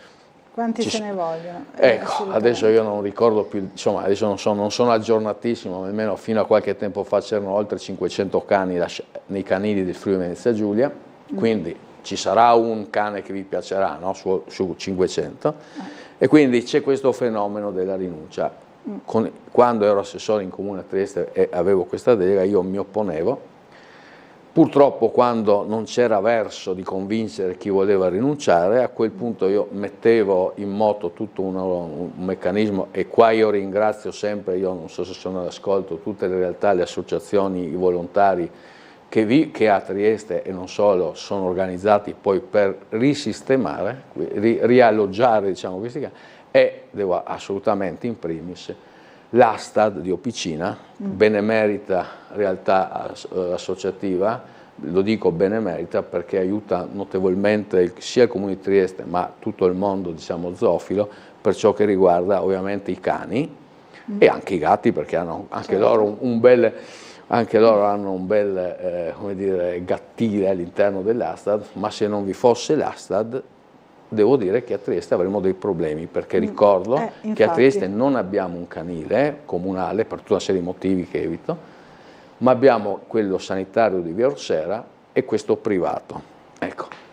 Allora, c'è la mail di Claudio Visintin che però si rivolge diciamo più forse all'ospite successivo, che sarà Giulia Massolino, una collega di non desiderare regionale, l'ospite d'altri, però parla di un problema molto importante, che è la fibromialgia, malattia dura da far piangere, quindi chiede insomma di accendere il fari, no? su questa patologia da donna, insomma anche come donna. La Giulia Massolino sicuramente sarà molto sensibile. Ma ieri c'è stata un'interrogazione della consigliera Liguori, che peraltro è stessa, ma dopo risponderà alla consigliera Massolino. Certo. Alla quale l'assessore Riccardi ha risposto pienamente, dando rassicurazioni che su questo tema chiaramente è alla massima, sì, ma c'è tutta un'organizzazione, ma lasciamo rispondere benissimo. Mentre Manuel ci scrive: mi permetto di segnalare a molti triestini che indicano l'immigrazione come il principale problema della città, che in realtà rischiano di ignorare il vero elefante nella stanza, il costo esorbitante degli affitti e delle abitazioni, unito a un mercato del lavoro sempre più precario. Mi rendo conto, dice Manuel, che in una città con un'età media elevata questi temi possono apparire secondari, tuttavia per i giovani rappresentano ostacoli concreti e urgenti che compromettono la possibilità di costruire un futuro stabile qui a Trieste. Un saluto agli ospiti e alla redazione. Grazie Manuel. È un grosso problema questo, no? Degli affitti esorbitanti. Sì. Allora, i due temi non escludono se stessi, nel senso quello è un tema e questo invece è il tema degli affitti. Dunque Trieste ha vissuto un recente passato, recentissimo, di come dire, di equilibrio confronto a altre città, sia sul costo degli appartamenti in vendita, sia sulle affittanze, cioè sul costo di un affitto. Adesso, ahimè, sta crescendo ed è difficile calmierarlo, questo indubbiamente. Devo dire che esiste un ATER che veramente fa salti mortali perché cerca in tutti i modi di offrire comunque una risposta a chi ha problemi, insomma, di alloggi. Un giorno, tempo fa, insomma, si parlava delle ATER del Friuli Venezia Giulia, l'ATER di Trieste, insomma, della provincia, è una tra le ATER più virtuose, insomma, ecco, per questo tema. Calmierare i prezzi è complesso, ecco, devo dire la verità. Allora, c'è una telefonata, stavo vedendo appunto, c'è anche la vignetta, fra poco la vediamo, di Marco Inglaro che è arrivata in questo momento. Allora, sentiamo la telefonata. Pronto, buongiorno, chi è in linea con noi? Buongiorno. Buongiorno signora. Buongiorno, sono una signora residente a Rioni di San Giusto, sotto le mura. Sì. Allora, zona turistica, pieno di turisti che chiedono. Il signor Lo Bianco è una persona che si interessa in tante cose. Volevo segnalare la vergogna che ho avuto domenica perché in piazzale c'è quei 2 baretti che tengono pulito, tutto a posto. Quando mi sposto un po', turisti milanesi, signore della Sicilia, cercano l'entrata dell'ascensore, li accompagnati da non trovare, non c'è una segnaletica, o forse noi non la vediamo, immerso dalle erbe alte, gialle, di 1 metro. Le chiedo scusa, lei mi parla della zona del sì, no, piazzale lei mi dice di San che Giusto. sì, ma mi dice che dove c'è l'ascensore è, insomma, in stato d'abbandono, ecco. Ma totale. Ah, ecco, no, per capire dove, e quindi in modo che io possa dopo chiamare. Vergognarsi. Perché il turista dice sì, Trieste è bella, bellissima. Io parlo ogni giorno con i turisti perché vado sul bus e cammino. Allora, tutti entusiasti degli autobus puliti, puntuali e il servizio. Però, e tutti dicono sì, Trieste, però c'è sempre come noi quando andiamo all'estero. Sì, Trieste è bella, però da noi c'è così, c'è così. Questo manca una segnaletica in grande, ma luminosa, qualcosa da vedere, ascensore con la freccia.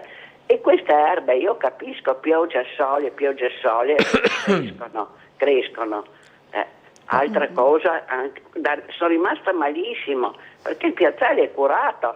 Le autorità vengono, vanno in chiesa, il vescovo, il sindaco e tutti scendono dall'auto, vanno in chiesa, ma un po' più in là, basta. Capito Vedere. signora. Bene. Grazie della segnalazione. Allora, grazie. Mi occupo della cosa. Buona giornata. Sì, mi occupo della cosa ovviamente. Il tema, allora, sono 2 temi. Lo stato di abbandono e quindi il tema dell'erba, di mettere a posto, e non insomma, solo dell'erba, perché ogni tanto, insomma, anche un po' di cartacee, robe eccetera. Peraltro le cartacee le vengono famose scovazze, insomma, dai. vengono qua dai bipedi umani buttate. Sì, assolutamente, ecco. Allora, di quel tema è più di semplice esecuzione, benché bisogna farlo, quindi io, finita la trasmissione, chiamerò chi di dovere. Il tema delle insegne, vi racconto un aneddoto. Non so quanto ci è voluto, io ebbi modo di fare una battaglia tanti anni fa, ormai tanti, perché insomma, noi avevamo il Teatro Romano che non c'aveva neanche una targa di cosa fosse. No? È vero. Cioè, per quella targa che indicasse cosa noi abbiamo di fronte, non le dico con la soprintendenza, una cosa è, ma noi abbiamo, voglio banalizzare, noi abbiamo l'arrosto e adesso lo stiamo vendendo alla grande, noi non sappiamo vendere, c'è chi ha fumo e vende fumo, insomma. Noi abbiamo il patrimonio, quindi per creare un itinerario che dica dov'è l'ascensore è un po' più complesso, ecco, perché c'è tutta una serie di procedure, ma insomma si potrà fare. Ci si può Mentre lavorare. quello dello sfalcio, insomma, di pulire l'erbaccia, l'erba l'erba matta, no? Come è si già dice. più immediato. Insomma, Quello riusciremo a farlo in tempo benissimo. utile. Allora, c'è la vignetta di Marco Englaro che riguarda invece l'acquario, la vediamo, te che ha visto che al posto del pinguino davanti all'acquario adesso gira un paperotto e lo avrà sciolto per il fiocco contando che Gesè pesci dentro. Beh, si mette a che coccolo questo. Bello, Ma no? sì. Un bel disegno. Mi ricordo che ero bambino, c'era il famoso pinguino Marco. Come no? Ciò vuol dire che ho una certa età adesso, beh, perché se io ricordo quando ero bambino... Ce lo ricordiamo in tanti, dai. Sì, diciamo dopodiché così. noi viviamo sempre questa nostra grande... A Trieste abbiamo ovviamente un privilegio, quello dell'eterna giovinezza, perché siamo sempre muli Sempre e mule. muli, è vero. Quindi i muli... Ero in bici con i muli che aveva 80 anni, ero con le mule al pedocin, le mule che aveva 70, e quindi noi da muli ci ricordiamo Marco. Assolutamente. Il resto lascio stare. Allora, c'è una telefonata, pronto, buongiorno, chi è in linea con noi? Buongiorno a lei e il suo ospite, sono Gino. Gino, buongiorno. Buongiorno. Volevo ricollegarmi al discorso di San Giusto, perché Sì? ci sono altri due problemi grossi da Posso avere sempre. un pezzo di carta? Il primo è l'accesso ai famosi bagni, che praticamente c'è tutto un meccanismo per traslare chi è su sedie a rotelle giù dai scalini fino ai gabinetti, no? Che poi non so se sono agibili o meno questi gabinetti e se sono a norma, questo non lo so perché non li frequento. E poi c'è l'accesso sempre per i disabili del famoso ascensore, che uno arriva e poi si trova una rampa di scale per arrivare al piano campagna. Capito. Quella è una cosa veramente da sistemare, ma che da anni bisognerebbe che qualcuno che ha un po' di potere politico mettesse in campo. Capito, grazie Gino della segnalazione. Altri due problemi sempre relativi a San Giusto. No? Il signor Gino ci racconta di un tema che un altro telespettatore spesso chiama il servoscala fermo. Ho investito del problema il direttore, l'ex, perché io ormai sono in regione, ho chiamato il direttore con mail, eccetera, insomma, il dottor Bernetti su questo, perché chiaramente questo è un tema macro che bisogna capire veramente di chi è la competenza. Mi auguro che poi questa competenza salti fuori, ed è sul servoscala. Sull'ascensore, che non avrebbe, io devo andare a vedere, ma insomma mi fido del signor Gino, la possibilità per il disabile di affrontare gli scalini, quella è stata, comprendo adesso, è stata un'imposizione, in buona sostanza, della soprintendenza, che già mal accettava il terminale dell'ascensore su, perché avremmo dovuto farlo sul piano strada, no? Tu arrivi piano strada, eccetera, eccetera. Quindi trovare un congegno tecnologico che consenta, indubbiamente sarebbe auspicabile, molto complesso, insomma. Però fare un sopralluogo bene prima di esprimermi compiutamente. Grazie comunque di queste cose. Allora, un'altra telefonata, pronto, buongiorno. Buongiorno Bucarella, sono Diego. Diego, buongiorno. Buongiorno signor Diego, ben sentito. Un caro saluto anche al consigliere regionale Lo Bianco. Io volevo intervenire sulla vignetta, ringrazio di questo Englaro, sulla vignetta del Paperotto, che Paperotto proprio non è un germano reale. Germano reale, Ecco. femmina, quella è femmina. Germano reale femmina, eccoci E qua. posso confermare per motivi professionali che staziona già da diversi giorni proprio davanti alla stazione marittima, c'erano delle navi e la zona era transennata, si è affezionato alle guardie giurate, è diventato un po' la mascotte degli addetti alla sicurezza e degli operatori fiduciari addetti alla viabilità, ed è stato soprannominato Marino. Marino? Zompetta per la banchina, sonnecchiante, poi si ferma, è diventata, ripeto, un po' la mascotte degli addetti alla sicurezza, ma adesso appunto tolte le transenne ed essendoci movimento di macchine speriamo non faccia una brutta fine, ma era una simpatica caratteristica che ricorda un po', vista l'età insomma vicina al consigliere, quello che era un po' la passeggiata del pinguino Marco, sulle rive era femmina anche lui se non sbaglio, anche se l'hanno chiamato Marco, ma ricordava un po' i ricordi della mia infanzia mi hanno riportato a fare questa associazione di idee. Bello. Io con questo vi saluto, vi ringrazio e vi auguro una buona giornata. Grazie a lei e buona giornata. Buona giornata e grazie della telefonata. Questa telefonata di Diego. No? State attenti però a questo pennuto, questo palmipede che è coccolissimo. Attenzione, bello, sì, infatti. Diceva il signor Diego, appunto, speriamo, visto la circolazione di macchine, che non facciano di brutta solito fine, facciamo... loro hanno capacità È di vero, sentono quanto ormai il clima si destabilizza e se ne vanno.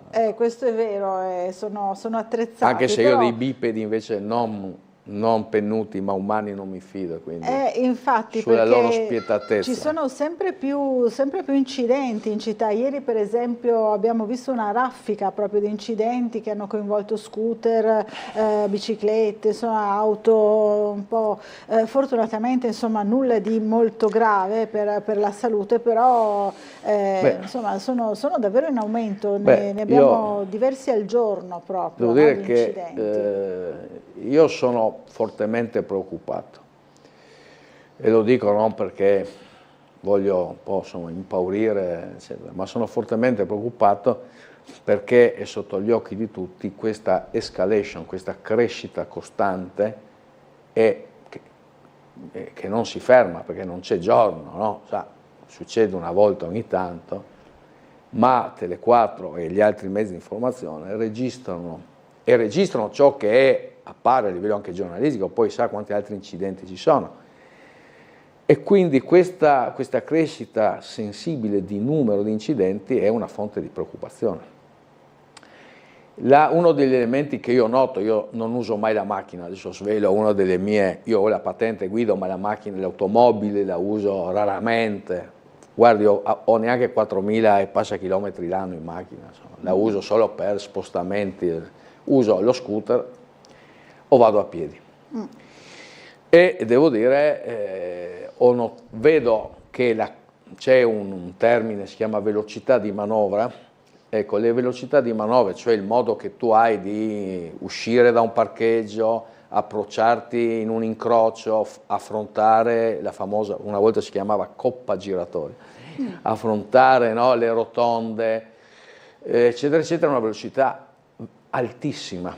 Guardi, prima di venire qui ho affrontato a piedi sul marciapiede di Via dei Navali, ho girato l'angolo su Via Besenghi e una signora per portare sua figlia a scuola che va al Nordio, perché era è salita con il suo autoblindo, uso il termine simpatico perché era una macchina, non so, gigantesca, ce ne sono tanti così.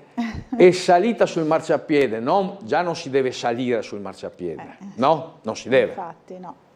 Questa è salita ad una velocità incredibile sul marciapiede, io ho girato l'angolo e mi sono trovato davanti roba che mi arrotasse. Allora, perché aveva furia di lasciare la sua figlia. Allora, questo è un esempio di stamattina. Allora, questi incidenti, il ragazzo che si schianta là in Portovecchio, questo e altri, adesso non li cito perché starei qua, rappresentano un quesito molto importante perché chiaramente bisogna comprendere come intervenire per sensibilizzare a una maggior attenzione ed un'educazione stradale. Vede, io non adesso, ancora tempo fa, ebbi modo di fare una domanda simpatica ma un po' provocatoria al comandante della polizia locale, ho detto ma nel codice della strada c'è ancora l'obbligo di usare gli indicatori di direzione, ossia le frecce. Oggi, ecco, voi potete fare, voi Tele4 un servizio e vedere quanti automobilisti o motociclisti, non facciamo le categorie, coloro i quali sono in strada mettono le frecce. Le frecce, no? Voi capite che una, non so, su 10 macchine, forse una, o su 10 moto, un motociclista, c'è i motociclisti di più, perché chi va in moto sa che rischia la vita cadendo. E quindi, allora, da queste cose, ecco, io mi auguro che vi sia maggiore attenzione e che vi sia veramente per chi affronta la strada ogni giorno, insomma, maggiore attenzione e che non si distraga dal cellulare, dalle solite cose, eccetera, eccetera, e che rallenti. Ecco, faccio un appello, cercate di rallentare questa velocità e stare attenti, perché quando si guida e basta. È vero. Allora, un'altra telefonata, buongiorno, chi è in linea con noi? Buongiorno, buongiorno a voi. Buongiorno. A proposito della velocità, vorrei anche dire che non ci sono controlli. Io mi sto battendo da questo da qualche anno. Cioè, anche sabato mattina, praticamente 3 ciclisti andavano tranquillamente contromano giù per Corso Italia. Naturalmente da Piazza Goldoni a girare per via Imbriani, dopodiché si sono sognati di girare per via Imbriani, ma nel frattempo le macchine arrivavano in su e per un pelo non c'è stata un'ecatombe, perché una macchina rossa ha frenato di colpo perché si è vista praticamente contromano questi che arrivavano da destra per girare in via Imbriani. Questa non è la prima volta che io vedo queste scene. E guarda là di sabato di ciclisti che vanno contromano per il corso. Ora c'è un controllo, un vigile, c'è qualcuno, perché è chiaro che comunque oramai il buon senso non l'abbiamo più nessuno. Ecco, però a un certo punto i controlli. Benissimo signora, grazie. Prima di controlli, dice la signora, che mancano, e poi il buon senso, no? Ha parlato di questi 2 elementi relativamente alla velocità. La signora coglie pienamente il tema. Io, guardi, sensibilizzerò, insomma, l'assessore, peraltro Caterina De Gavardo, che è sempre su questo molto attenta, ecco, su questo tema che si è sollevato oggi. Indubbiamente il buonsenso fa parte di un'educazione, insomma, che è nel nostro corredo, diciamo, ideale. Il resto, il controllo. E poi questo bisogna veramente governare anche dei fenomeni tipo questo che ci racconta la signora, ed è chiaro che bisogna, secondo me, registrare nuovamente i bulloni di questa situazione. Ecco, quindi sarà mia cura trasferire questa situazione a chi ne ha piena competenza in comune, e sono convinto che vi saranno, come degli elementi anche di novità, insomma. Ecco, allora ci fermiamo per una piccola pausa. Siamo già alla prima pagina. Siamo già alla prima pausa, 8:30, e facciamo una piccola pausa pubblicitaria e ci rivediamo subito dopo, a fra poco.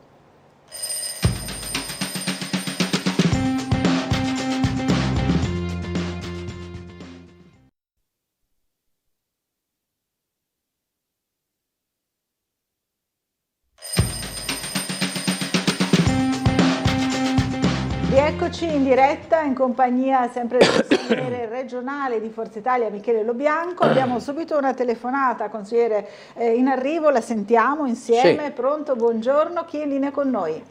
È quasi Gianni. Oh, signor Gianni, quanto tempo. Buongiorno al signor amico Lobianco, che dopo tanto tempo finalmente arrivo a parlare con lei. Giusto per salutarlo, la sa. Ah, buono.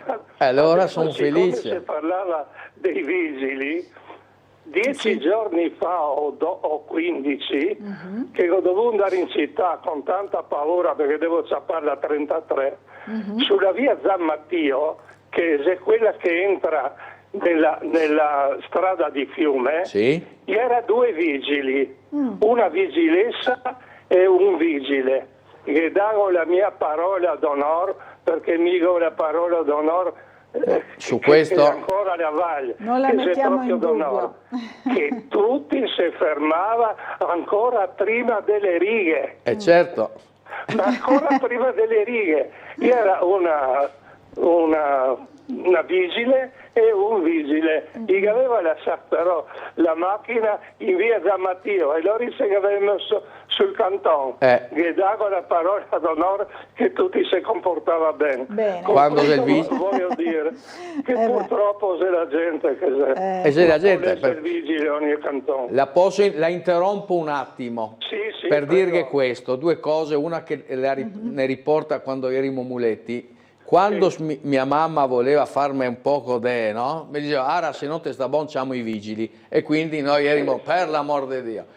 E tornando al discorso di prima, Trieste, che si ne dica, è una città grandissima. Basta, io ebbi un insegnamento da un altro, basta stendere la cartina, quindi la polizia locale, perché oggi siamo...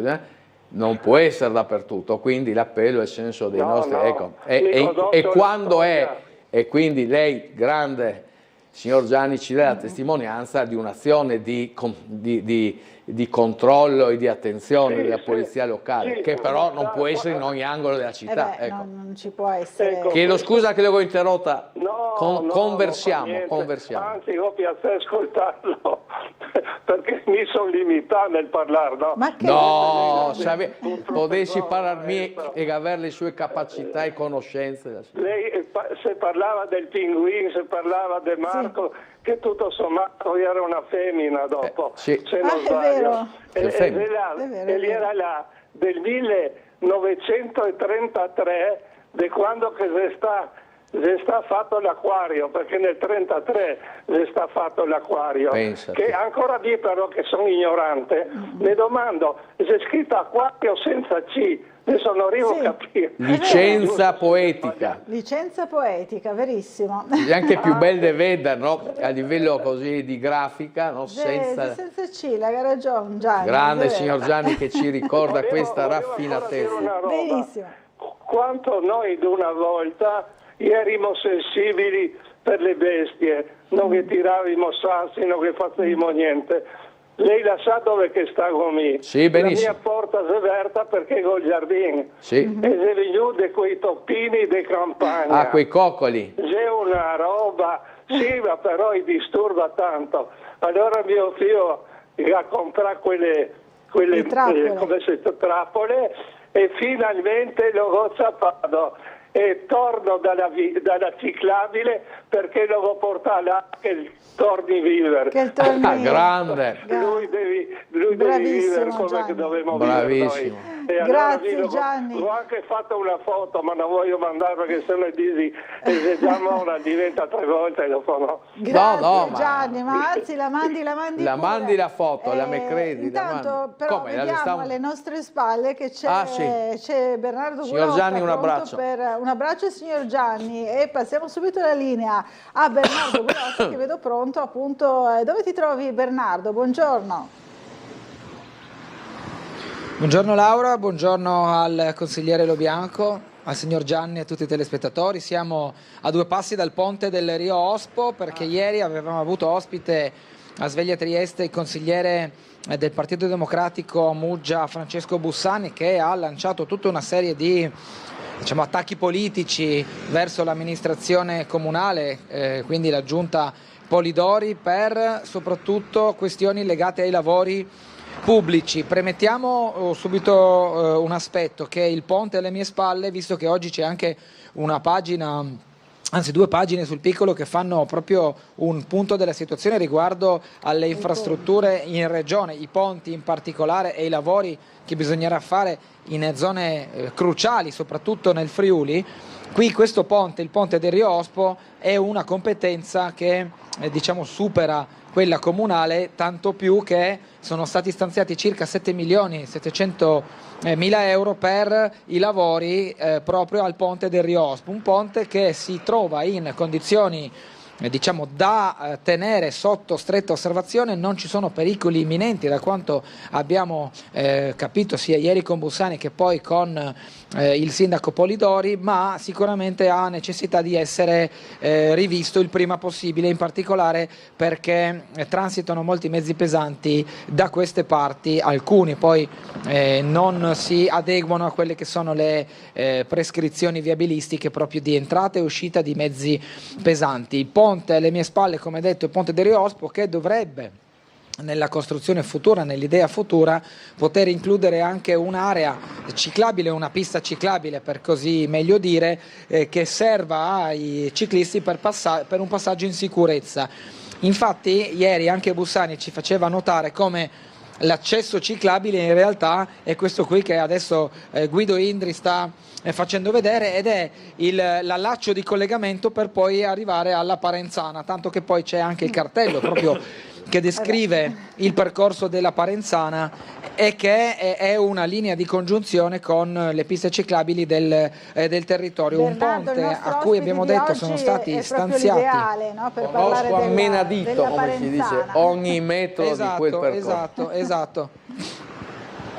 Chi se non Lo Bianco può conoscere meglio di me sicuramente i passaggi ciclabili del territorio, e questo ponte, tornando all'infrastruttura, ha uno stanziamento, come detto, di circa 7.700.000 euro, frutto di fondi ministeriali e fondi dell'EDR, perché è proprio l'ente di decentramento regionale, ovvero quella realtà giuridica che ha preso il posto delle ex province. Prima erano le UTI, le unioni intercomunali, territoriali intercomunali, poi è passato all'ente di decentramento regionale.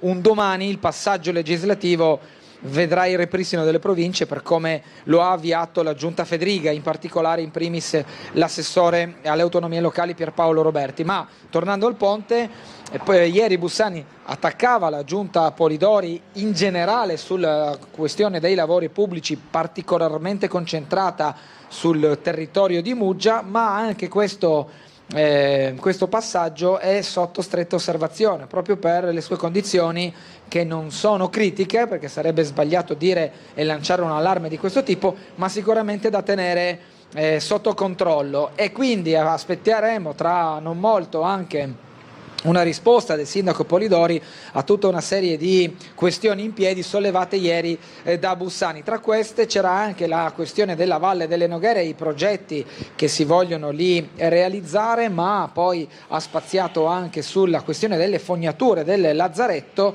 e poi un passaggio anche su quello che è il progetto un po' simbolo di questi anni, ovvero quello del raddoppio della galleria. Di questo e di altro parleremo tra poco, quando avremo la possibilità di incontrare anche il sindaco, che vuole rispondere a una serie di frasi dichiarate ieri da Bussani. Intanto, per restare in tema di ponti, il ponte del Riospo è questo qui, con la costruzione più in fondo della recente rotonda, che ha sicuramente aiutato a sgravare i nodi viabilistici in entrata e in uscita nel territorio muggesano. Rimane però ancora il punto di domanda sulla tenuta, in particolare futura, di questo passaggio, di questo ponte, anche con la possibilità di vedere realizzata una pista ciclabile che la attraversi e che quindi renda il passaggio dei ciclisti più sicuro rispetto all'attuale, dove si trovano, l'abbiamo visto anche noi prima poco fa, a passare proprio sulla corsia a loro rischio e pericolo, perché qui poi le auto hanno lo spazio necessario per un lato e per l'altro per passare e raggiungere il punto desiderato. Per il momento vi restituisco la linea.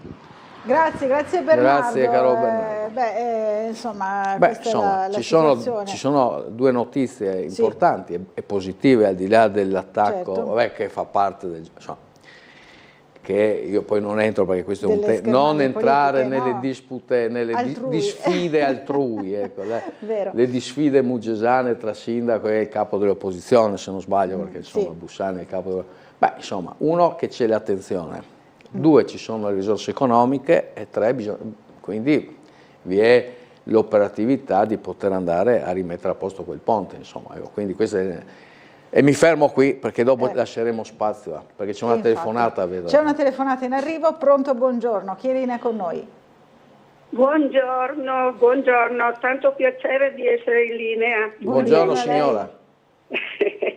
Allora, volevo segnalarvi, io sono Adriana, ho dato il mio nome e abito in zona Rozzoli in Valle.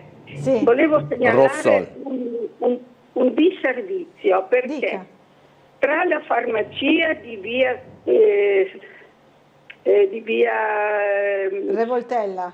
Revoltella, brava, farmacia Busolini, e la via Scomparini, che sale dalla via Cumano giù. Sì.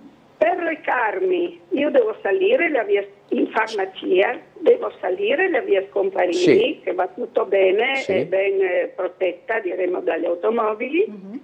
C'è l'attraversamento pedonale per andare verso la farmacia, però il marciapiede, scusatemi, il marciapiede dovreste passare di là una volta, perché è largo quanto le mie spalle di anziana. Ma chiedo scusa, di il 90 marciapiede di anni, via Revoltella? di 50 kg, quindi Credo via Scomparini. Di via Scomparini, il marciapiede di via Scomparini?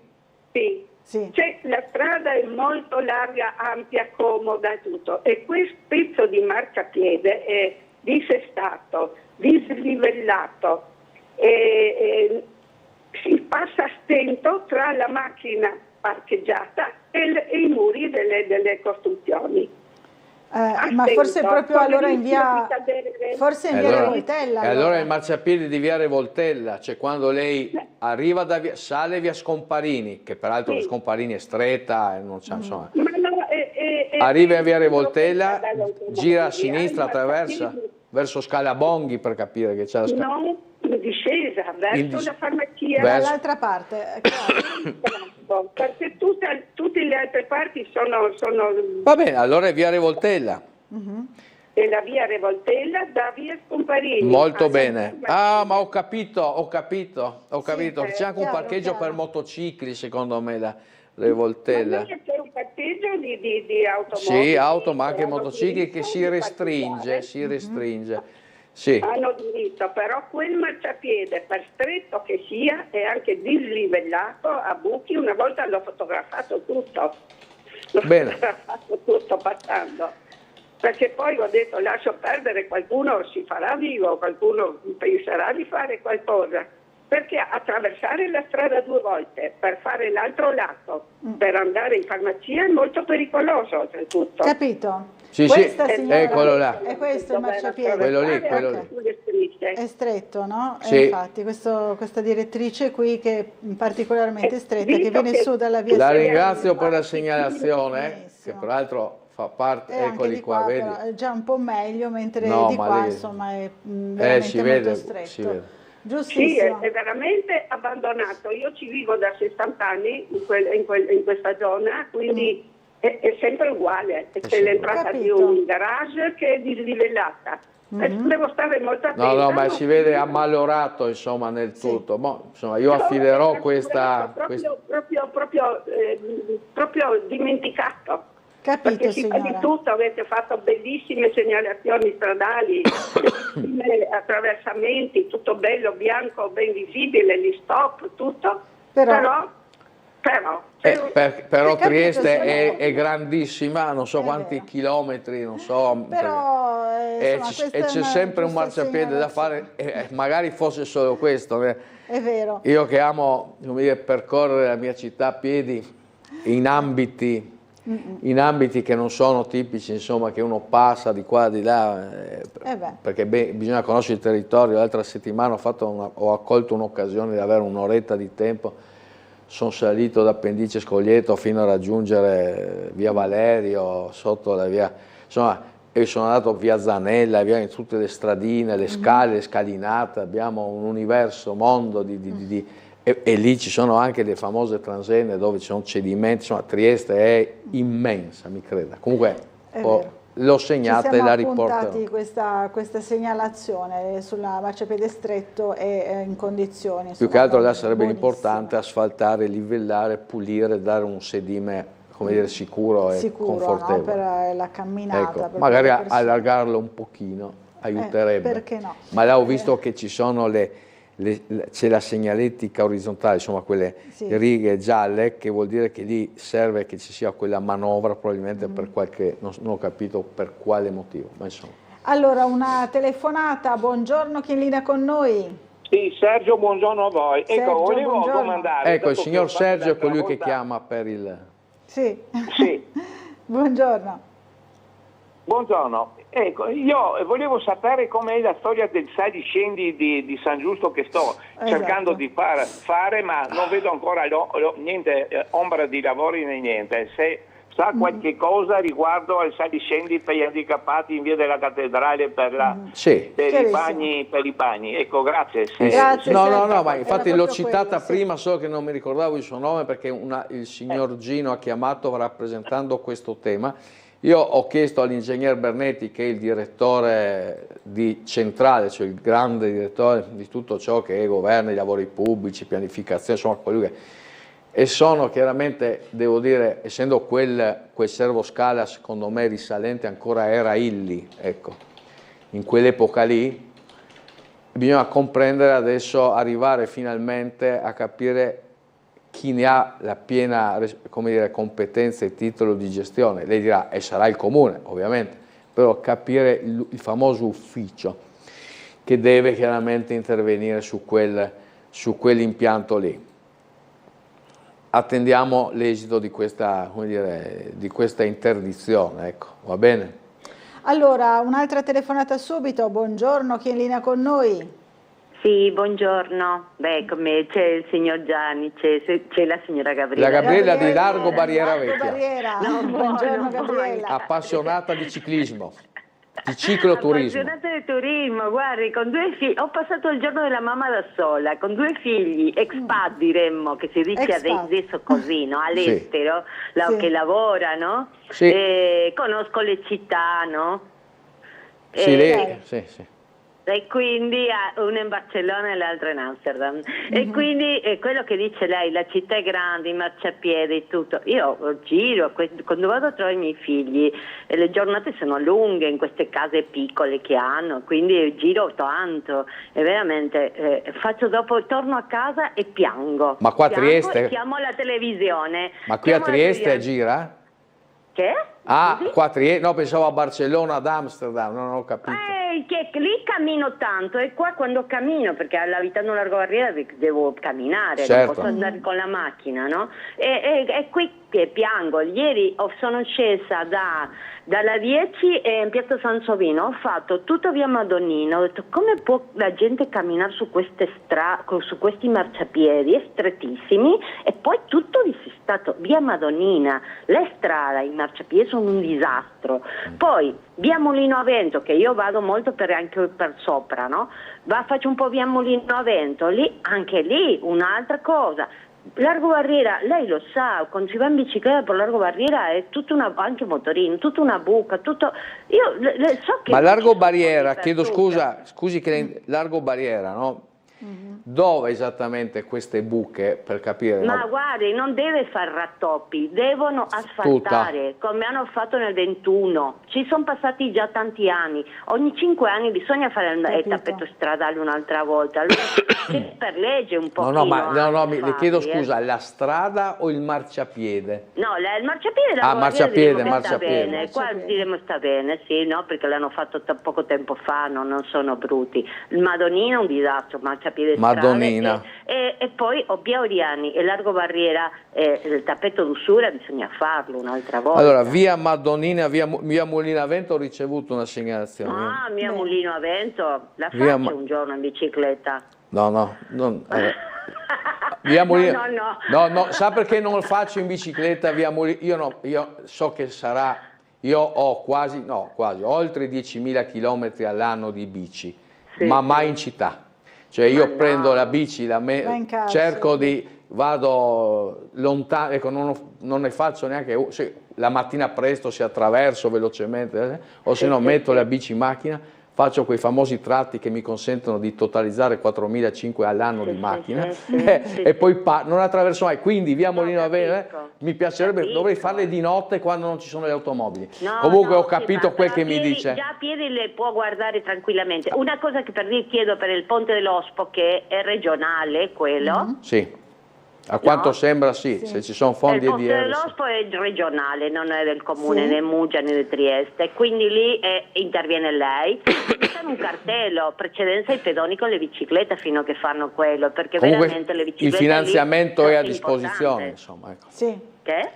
C'è il finanziamento a disposizione. Ed è previsto. Poi sentirà intanto mettiamo un cartello, perché di qua che si fanno i lavori, che aspettiamo 35 anni il Ponte Verde e Forte Bianco, io so come si fanno i ponti. Bene, grazie, buongiorno. Arrivederci signora Gabriella. Buona giornata, grazie molte.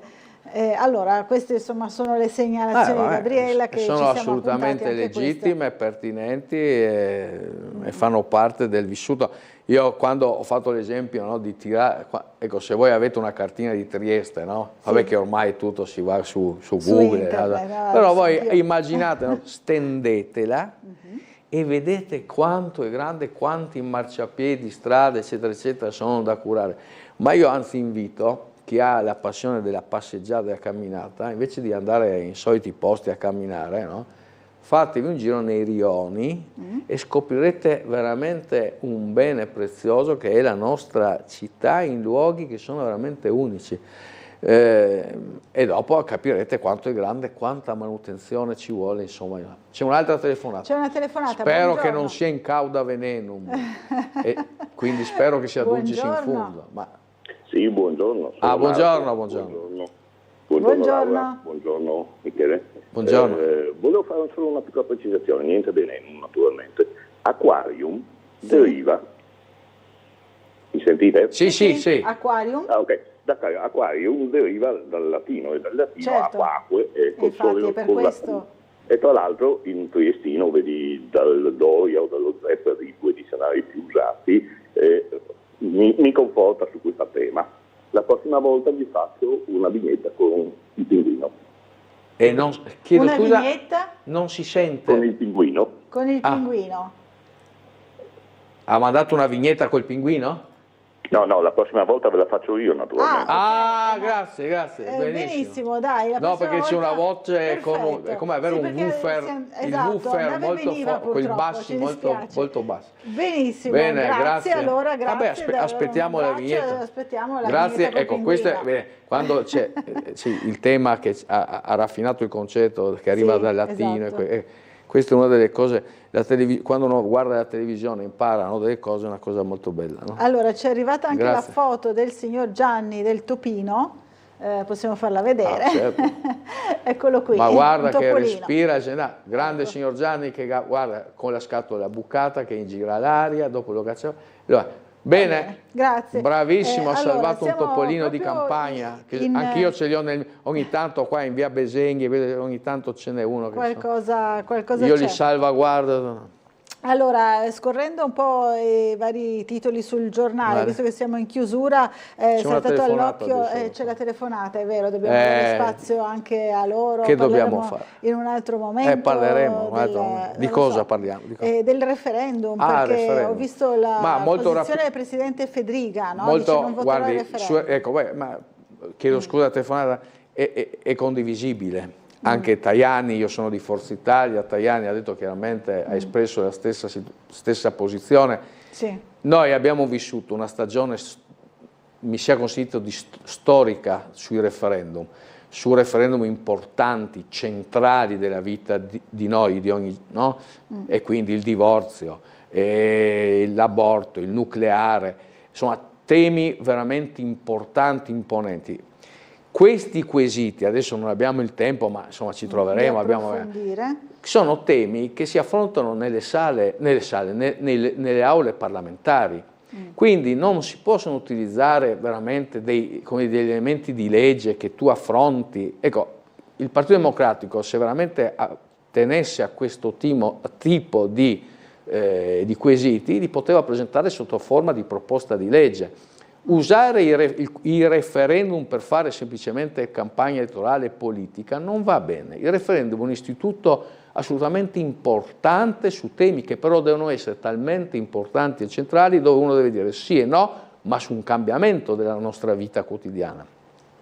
Sapendo, peraltro, e chiudo, che tu devi raggiungere il 50% più un voto, e sapendo che questo lo sai già, basta vedere tutti gli altri come dire, tutte le altre esperienze referendarie, tranne quell'altra, insomma, non si è mai raggiunto più il quorum, è un esercizio esclusivamente politico, punto. Allora, siamo in conclusione. Riceverà la consigliera Massolino. Torni presto a trovarci qui a Sveglia Trieste e buon lavoro. Alla prossima, grazie. Grazie, arrivederci, chiedo scusa alla telefonata. Pubblicità.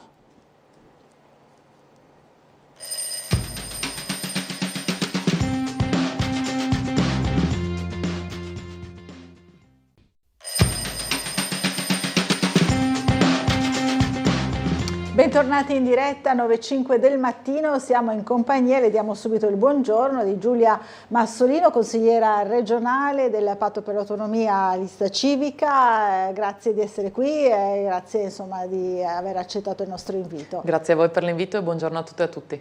Allora, abbiamo subito un collegamento nuovamente con il nostro Bernardo Gulotta e con il sindaco di Muggia, Polidori. Allora, te la linea nuovamente Bernardo e un saluto al sindaco. Buongiorno Laura, buongiorno alla consigliera Massolino, nuovamente a tutti i telespettatori, la saluta Bucarella da studio sindaco. Siamo in compagnia del sindaco Polidori proprio per chiarire alcuni punti sollevati ieri dal consigliere del Partito Democratico a Muggia, Francesco Bussani, tanto sulla questione del ponte del Rio Ospo, che lo stesso Bussani ha premesso non è un'opera che deve essere svolta dal Comune, ma il Comune può essere facilitatore per avviare, anzi velocizzare uno stanziamento già operato dalla Regione con fondi EDR, fondi ministeriali, per la messa in sicurezza del ponte, tanto quanto anche la questione delle fognature in strada di Lazzaretto. Sindaco, da dove vuole cominciare? Beh, siamo qui sul ponte, cominciamo dal ponte, mi confronto regolarmente con l'assessore Amirante. Sul ponte è vero che ci sono le risorse, stanno vedendo a livello di progettazione se è meglio rifare il ponte. Ricordo che comunque l'anno scorso hanno fatto delle verifiche di tenuta statica che hanno dato risultati abbastanza positivi di tenuta e l'alternativa sarebbe quella di fare una passerella ciclopedonale a fianco. Ovviamente. Esatto, ovviamente io direi che in questo momento, visto che comunque il ponte resterebbe stretto, tanto è vero che l'incrocio fra due autobus è difficoltoso, la cosa migliore sarebbe rifare il ponte, però questa è una decisione della Regione ovviamente sulla quale sto cercando di portare la mia idea, quello che l'opinione come l'amministrazione comunale, quindi è quella di rifare il ponte. Per quanto riguarda Acquario, mi viene già il sorriso nel momento in cui Acquario è un'opera bella, si poteva fare meglio e in meno tempo, ma che è stata progettata e finanziata durante il periodo della Serracchiani. Allora, Bussani dice, ma no, non c'è la fognatura, quando si farà la fognatura, eccetera, eccetera. La fognatura arriva fino a Porto San Rocco. Allora la domanda è, come mai non c'è stato il finanziamento allora e non poi con Scoccimarro, dove Bussani dice ma Scoccimarro non ci ha dato i soldi ridendo perché aspetteremo la prossima consigliatura. Perché non ha dato i soldi alla Serracchiani? Perché le opere quando si fanno bisogna farle funzionali. Allora, per chi non lo sapesse, Acquario non ha la fognatura, ha una marea di gente, veramente tanta gente che arriva e quindi ovviamente c'è un problema di scarico delle acque nere. Dove vanno a finire queste acque? In enormi cubi che sono stati costruiti e devono essere spurgati 2 o 3 volte alla settimana in periodo estivo, con un costo che si aggira sulle 200.000 euro all'anno. Allora perché Bussani non dice che magari la Serracchiani poteva finanziare tutta l'opera compreso il tratto di fognature almeno fino a lì? Poi se parliamo del fatto che non siamo arrivati fino a Lazzaretto, dove ci sono state anche delle polemiche, ma intanto dico, se non avessimo fatto niente nessuno avrebbe detto nulla. Ci siamo avvicinati e ci avvicineremo tanto verso gli ultimi metri del Lazzaretto, ma c'è un problema tecnico legato alla pressione. Allora andando su verso San Floriano Ligon c'è la pressione che aiuta comunque alla spinta delle fognature, quindi un intervento propedeutico a quello successivo che verrà fatto poi per Lazzaretto. Il fatto di esserci avvicinati tanto a Lazzaretto lo vedo come un fatto positivo, non negativo. Intanto siamo vicini, la volta dopo sarà più facile trovare finanziamenti per terminare l'opera. Quindi anche su queste polemiche sterili penso che bisognerebbe guardare il bicchiere mezzo pieno, anzi 3/4 pieno piuttosto che il bicchiere 1/4 vuoto. Ecco Laura, quindi abbiamo sentito ieri Bussani che era ospite a Sveglia Trieste, in questo momento abbiamo ricevuto dal sindaco Polidori una sua replica, tanto come dicevo prima sulla situazione del ponte del Riospo, quanto poi in quello delle fognature della zona di Acquario e strada per Lazzaretto. Poi ieri Bussani ha ampliato il discorso anche, sebbene in pochi minuti, alla galleria e anche alle altre opere pubbliche, ma monopolizzeremo la trasmissione. Quindi... No, ancora una puntualizzazione importante: il progetto della fognatura che è finanziato lo legheremo insieme a quello della galleria per poi non interferire, quindi per avere un unico soggetto che faccia l'opera, che non vada a interferire quindi i lavori di un'opera con l'altra che potrebbero portare a problemi tra due imprese diverse. Quindi sarà legato in appendice, quindi verso la fine dei lavori di galleria, e si comincerà a fare i lavori delle fognature. Penso che sia una questione di buon senso, anche perché in questo modo abbiamo un solo interlocutore e quindi le cose saranno molto più semplici dal punto di vista logistico, più semplici, meno complicate, diciamo. Grazie Sindaco Polidori. Laura, vi restituisco la linea. Grazie a entrambi. Allora abbiamo sentito insomma quello che ha detto il Sindaco Paolo Polidori sulla realizzazione sia appunto per quanto riguarda il ponte sia per quanto riguarda le fognature, no? Sì, secondo me guardando la Muggia in una dimensione più ampia sostanzialmente, lasciando perdere le singole opere, è chiaro che l'allacciamento fognario è una cosa che va fatta per questioni di salute pubblica, e secondo me a Muggia si sta perdendo un'enorme occasione, che è quella di liberarla dalle pressioni delle auto e trasformarla in una tipica città costiera istriana, no? Si dice che Muggia è comunque la prima città di Istria, come vediamo a Pirano ad esempio non si può accedere con le automobili, ci sono i servizi navetta, i parcheggi scambiatori, ma è assolutamente interdetta al traffico, e chiaramente questo non ha provocato assolutamente una diminuzione né del turismo né della fruizione da parte della cittadinanza degli spazi, a fronte di invece un potenziamento veramente impressionante delle infrastrutture ciclabili, con la bellissima Parenzana che è frequentata da centinaia immagino di migliaia di cicloturisti ogni anno, e anche locali, non è che ci vadano. Con il consigliere Lobianco. Esatto, è una infrastruttura meravigliosa. Purtroppo queste simili occasioni si sono perse a Muggia, perché quella ciclopedonale, entrata ciclopedonale che è bidirezionale, che passa dietro il sovrappasso del ponte per andare a Santa Barbara, è un'occasione persa perché è molto difficile da prendere, bisogna andare sull'altro lato, finisce nel nulla, inizia nel nulla. Il tratto del ponte appunto che stanno rifacendo, e sono da anni che promettono di fare una passerella ciclabile e non si è ancora visto, è peccato perché si congiungerebbe con quel tratto di Riospo, ma anche quello poi inizia e finisce nel nulla. Questa è un'enorme occasione persa, come un'enorme occasione persa è quello di non usare il parcheggio Alto Adriatico come parcheggio scambiatore, con dei servizi navetta efficienti, e sostanzialmente pedonalizzare comunque il Mandracchio, che peraltro noi siamo fortemente contrari al raddoppio della galleria. Peraltro il raddoppio della galleria attualmente non prevederebbe neanche la pedonalizzazione di tutto il Mandracchio. È un'opera costosissima, perché adesso sono in difficoltà con i numeri perché non li ho ripassati, no? Però se ricordo sarebbero sui 20 milioni di euro. Avevamo fatto di recente un emendamento a bilancio proprio per togliere il finanziamento regionale dedicato a quest'opera e dedicarlo invece alla costruzione degli itinerari ciclopedonali veramente funzionali, efficaci e di qualità, e continui e sicuri, e invece toglierli a un raddoppio della galleria, perché ogni volta che noi facciamo delle infrastrutture per le automobili aumentiamo il traffico, quindi questo raddoppio della galleria aumenterebbe tremendamente il traffico su via Roma, peraltro sostanzialmente spaccherebbe in due il centro di Muggia, introducendo una barriera tra degli attrattori socioculturali giganteschi, le palestre, le scuole eccetera, e il centro storico, perché taglierebbe sostanzialmente in due la cittadinanza. Ci sarebbero peraltro dei semafori pedonali che quindi ridurrebbero la pedonalità, a fronte di invece un aumento delle emissioni, del rumore, quindi riteniamo che non sia una soluzione assolutamente da praticare, e anzi ci sembra molto anacronistica, no? Sempre in un periodo in cui tutte le città stanno andando verso una riduzione del traffico delle automobili private, un'incentivazione della mobilità dolce, quindi piedi, bicicletta, e della mobilità del trasporto pubblico. Noi stiamo andando nell'altra direzione, un po' come succede in Portovecchio, in cui hanno costruito una super strada a 4 corsie nell'unico rione di Trieste che non aveva mai visto le automobili entrarvi. Quindi sono tutte occasioni perse, perché comunque il futuro è quello lì, quindi prima ci arriviamo meglio è, più ci allontaniamo da quel futuro più sarà difficile poi ripristinare le cose per tornare indietro.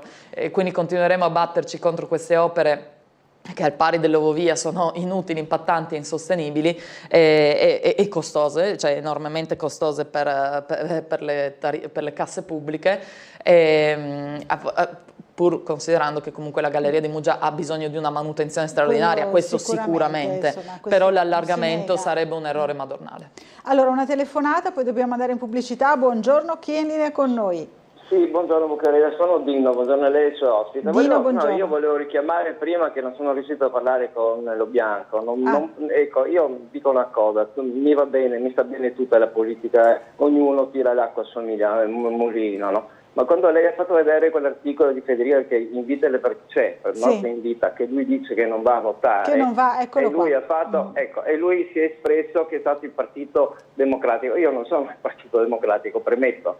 Io sono per l'associazione dei sindacati e dei diritti dei lavoratori e delle persone. Quel referendum è stato voluto dal sindacato della CGIL perché si è portato via l'articolo 18 dove tutelava i lavoratori. È inutile che parliamo noi di diritti di avere 6 milioni di persone che lavorano e sono povere, sommato ai 5 milioni e 7 acclamati, dati Istat. Cioè in Italia noi abbiamo 13 milioni di poveri, tra cui 6 milioni e passa sono lavoratori che percepiscono meno del sostegno mensile che serve, cioè meno di 870 euro. Allora io dico, quando abbiamo la possibilità di riprendere i nostri diritti che avevamo prima del cambio che ha fatto Renzi nel 2016-2015, serve giusto che le persone pensino, perché le famiglie che sono a casa hanno i figli che sono disoccupati, hanno i figli che emigrano perché non hanno un lavoro, una sicurezza, un futuro, perché vediamo i salari, siamo all'estremo della povertà, anche i lavoratori. Basta vedere questa mattina gli ultimi dati, per esempio, dei dipendenti sanitari. In Trentino Alto Adige portano 37-38 mila euro all'anno e qua da noi non arrivano neanche a 29. E queste disuguaglianze che fanno male ai nostri cittadini. Capito Dino, il messaggio è molto chiaro. Non abbiamo più una garanzia della sanità. E questo è cosa mai possibile che l'INPS, quando era in capo i sindacati che facevano le richieste per fare le visite per la disabilità delle persone anziane, soprattutto, tempo di un mese, massimo 40-50 giorni, avevi la visita medica, oggi ce l'hai dopo 6 mesi e l'INPS dichiara che non sono in grado di svolgere questo lavoro e le persone però muoiono, le persone anziane. Allora, ma perché dobbiamo essere bugiardi anche davanti ai diritti dei lavoratori? Mi dispiace per Lo Bianco, perché grazie Dino. Non poteva esprimersi in quel modo là, dare la colpa che è un referendum del PD. Il PD non c'entra niente, il PD voterà, certi voteranno a favore, certi voteranno contro.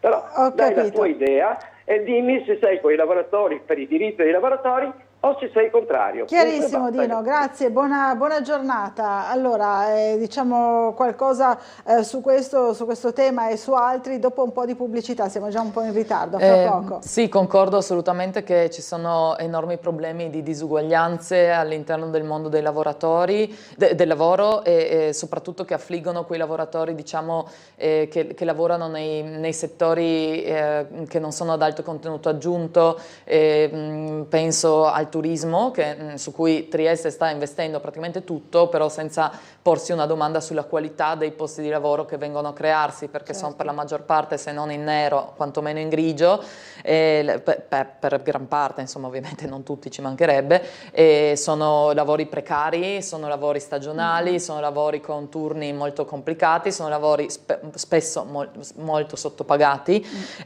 Anche all'interno certamente della sanità c'è un enorme problema non solo di retribuzioni basse, direi, ma anche proprio di tutela della salute psicofisica dei lavoratori, perché sono lavori comunque molto impegnativi sotto ogni punto di vista. Chiaramente sono di solito quelli che coinvolgono i mestieri di cura, sono lavori molto vocazionali, certamente, però chiaramente uno non è che può immolarsi per una causa, e quindi c'è questo abbandono totale del pubblico a favore del privato, che poi ci svuota sostanzialmente le istituzioni pubbliche della sua linfa più preziosa, che sono appunto lavoratrici e lavoratori. Volevo anche aggiungere che oltre appunto ai 4 referendum sul lavoro c'è anche il referendum sulla cittadinanza, che è stato fortemente voluto anche da reti di associazioni, e peraltro ha raggiunto il numero di firme in un tempo veramente notevole, cioè veramente in pochi giorni hanno raccolto tutte le firme necessarie e senza neanche così tanta pubblicità, quindi evidentemente è un referendum molto sentito dalla cittadinanza, e io quello che posso solo invitare le persone a fare, a prescindere appunto da come una persona la pensi, è quella di andare a votare, perché stiamo vedendo sempre di più una disaffezione non solo alla politica in termini appunto di politica in sé, ma anche alla partecipazione nella gestione della cosa pubblica. Invece la partecipazione è fondamentale, e quindi andiamo tutte e tutti a votare, e chiaramente ognuno avrà in coscienza, informiamoci sui contenuti di questi referendum, andiamo a votare. Io personalmente voterò sì, e quindi insomma è una campagna che comunque sosteniamo, e ricordiamoci di andare a votare. Un dettaglio solo sull'INPS, dopo la pubblicità. Lo facciamo dopo la pubblicità, okay, perché siamo davvero in ritardissimo. Allora, a fra pochissimo.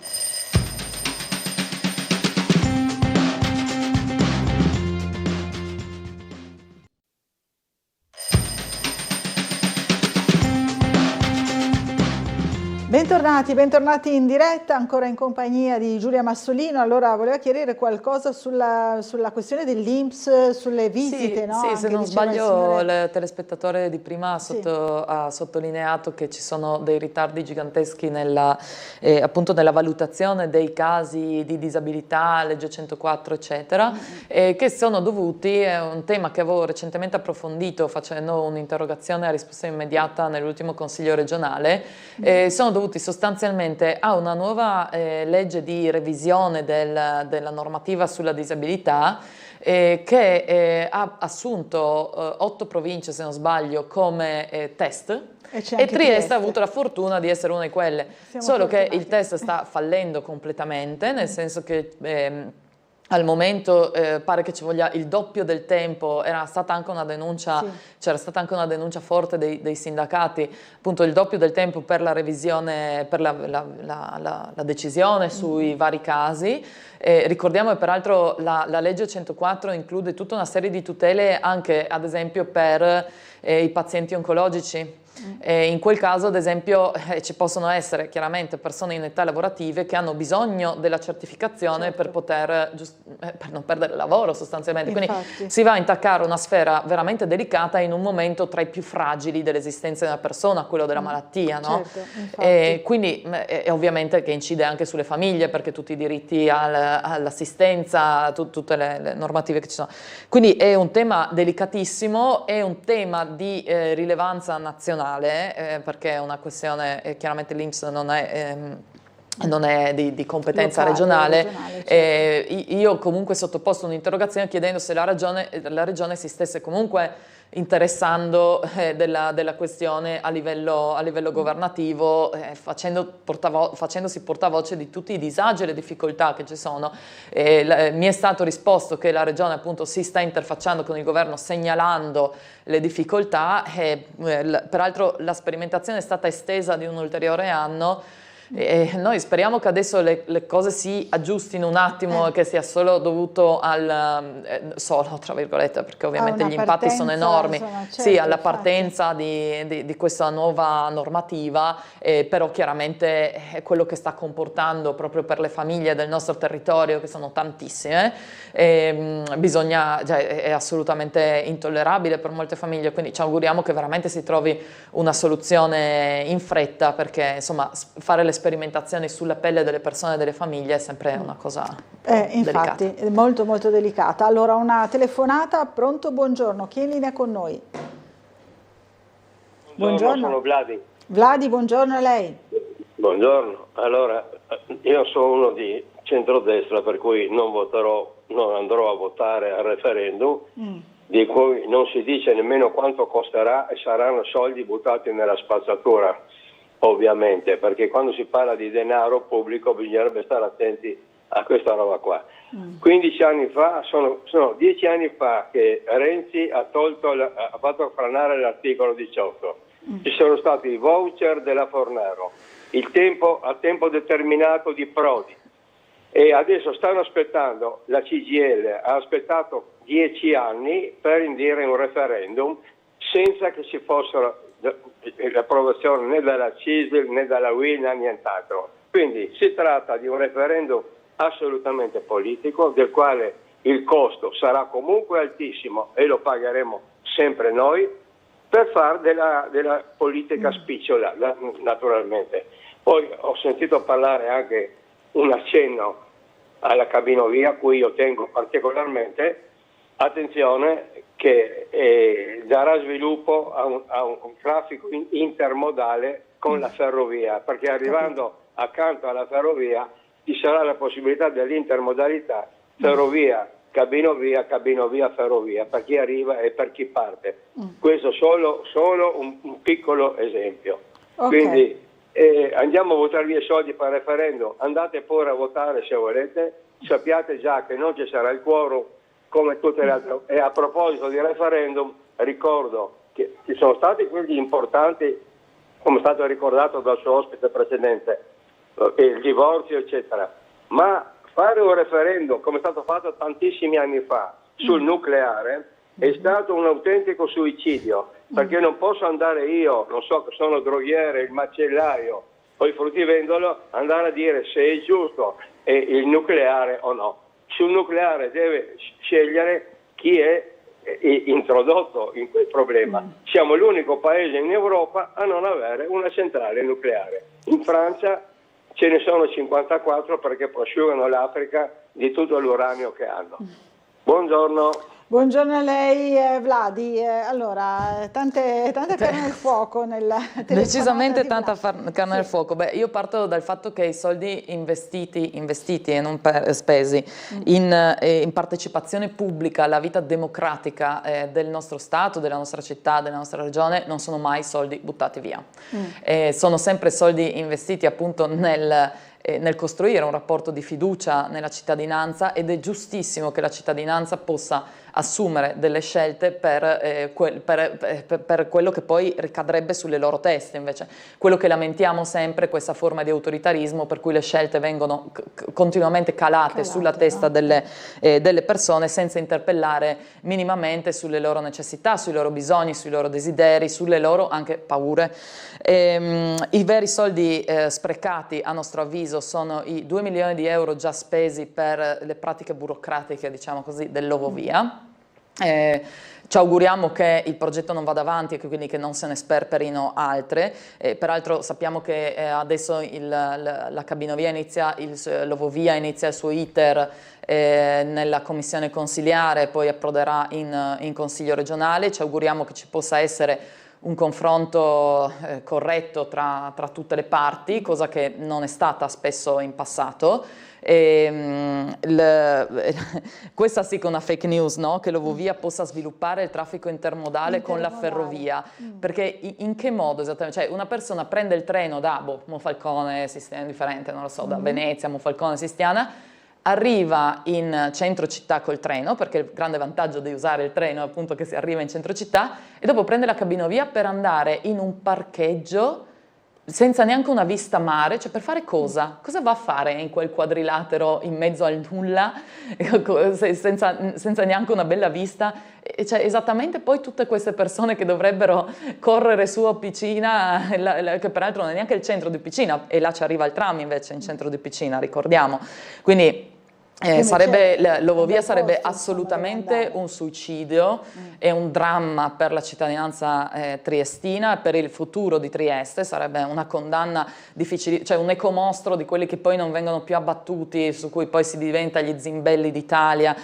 Purtroppo siamo continuamente, peraltro oggi immagino che seguirete anche la conferenza stampa del Comitato Novovia proprio in vista del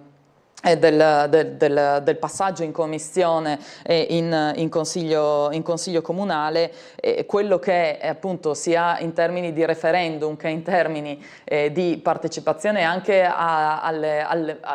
alle giornate in cui si svolge la vita democratica, quindi alle commissioni, ai consigli comunali, ai consigli regionali, le petizioni, gli appelli, sono fondamentali appunto per garantire la partecipazione della cittadinanza nel condividere le responsabilità e anche le opportunità della gestione della cosa pubblica. Un ultimo riferimento, allora sì, peraltro il telespettatore ha detto questo referendum è politico, tutti i referendum sono politici, cioè la politica è quello che significa l'indirizzo della gestione della vita amministrativa, quindi tutti i referendum sostanzialmente sono politici. L'ultimo accenno che volevo fare, collegandomi poi anche a un invito per questa sera, è il referendum dell'acqua pubblica fatto 14 anni fa, che ha avuto un enorme successo, un sì clamoroso, la raggiunta del quorum che sappiamo quanto è difficile, peraltro non è vero che tutti i paesi europei hanno il nucleare, e comunque invece tantissimi paesi europei usano i referendum anche senza quorum per decidere anche cose più quotidiane, cioè, Parigi poco tempo fa ha deciso di triplicare il costo dei parcheggi per i SUV proprio sulla base di un referendum. Ecco, a 14 anni dal successo del referendum sull'acqua pubblica, che però poi è stato vergognosamente disatteso dalle istituzioni, questa sera terremo un incontro a San Giacomo, se cala la bora forse lo faremo all'aperto in piazza Puecher, ma molto più probabilmente nella sala parrocchiale di via Colombo, sempre a San Giacomo, vista la bora che oggi ci è venuta a salutare inaspettatamente. È un incontro appunto organizzato da Patto per l'Autonomia, adesso Trieste, il Centro per il Volontariato Internazionale e la Comunità di Vita della Terra, e avrà come ospiti di punta Oscar Olivera e Nelly Perez Cortana, che sono sostanzialmente stati protagonisti della guerra dell'acqua in Colombia. Nel 1999 era stato privatizzato dal governo il servizio idrico della città di Cochabamba, e i prezzi erano schizzati alle stelle, i prezzi dell'acqua erano schizzati alle stelle. C'è stata una fortissima mobilitazione popolare, e nel 2000, quindi solamente un anno dopo, il servizio idrico è stato rinazionalizzato.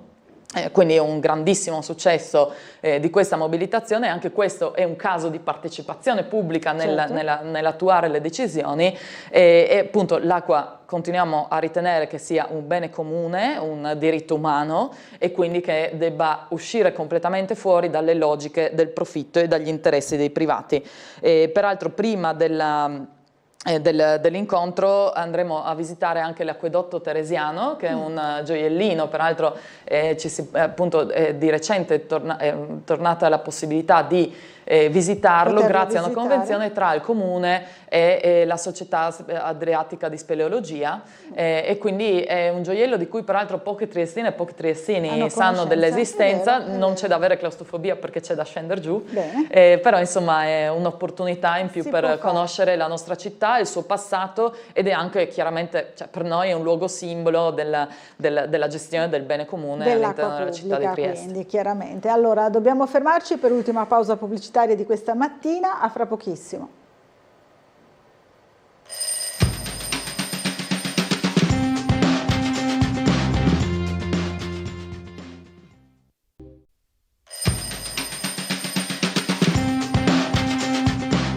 Rieccoci in diretta, ancora in compagnia della consigliera regionale Giulia Massolino del Patto per l'Autonomia Civica Friuli Venezia Giulia. Allora abbiamo una telefonata, pronto, buongiorno.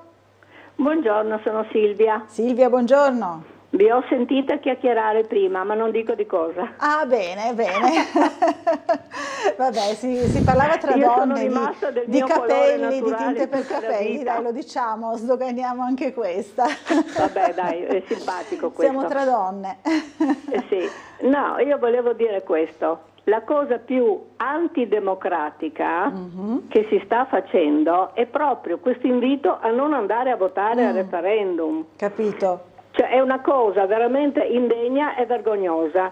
Se sono convinti che stanno facendo bene, anzi dovrebbero invitare le persone, visto che hanno vinto le elezioni, saranno certi di avere dalla loro parte un quorum altissimo di persone che voteranno come desiderano loro. E allora non capisco perché tutta questa contrarietà.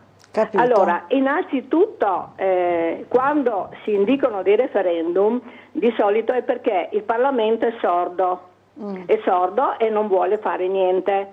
E purtroppo la storia dell'acqua è un punto nero nella nostra storia, perché è una cosa indegna. E quello che mi ricordo, che è la cosa più brutta che mi ricordo di quel referendum, è che l'ex vescovo di Trieste, Crepaldi, si era messo contro il referendum, era d'accordo per la privatizzazione dell'acqua, cioè veramente una cosa indegna da un vescovo. Io non sono mai più andata in quella chiesa alla sua messa, mai più.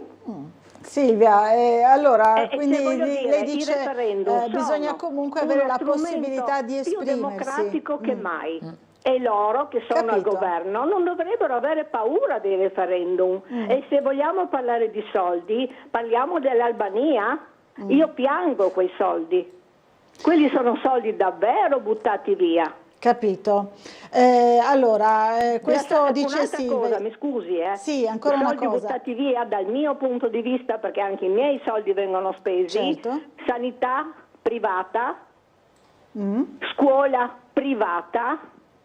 La sanità, non so se voi osservate, tutti quelli che sono del centrodestra stanno glissando, non nominano più la sanità, perché sta facendo veramente impazzire le persone se non morire.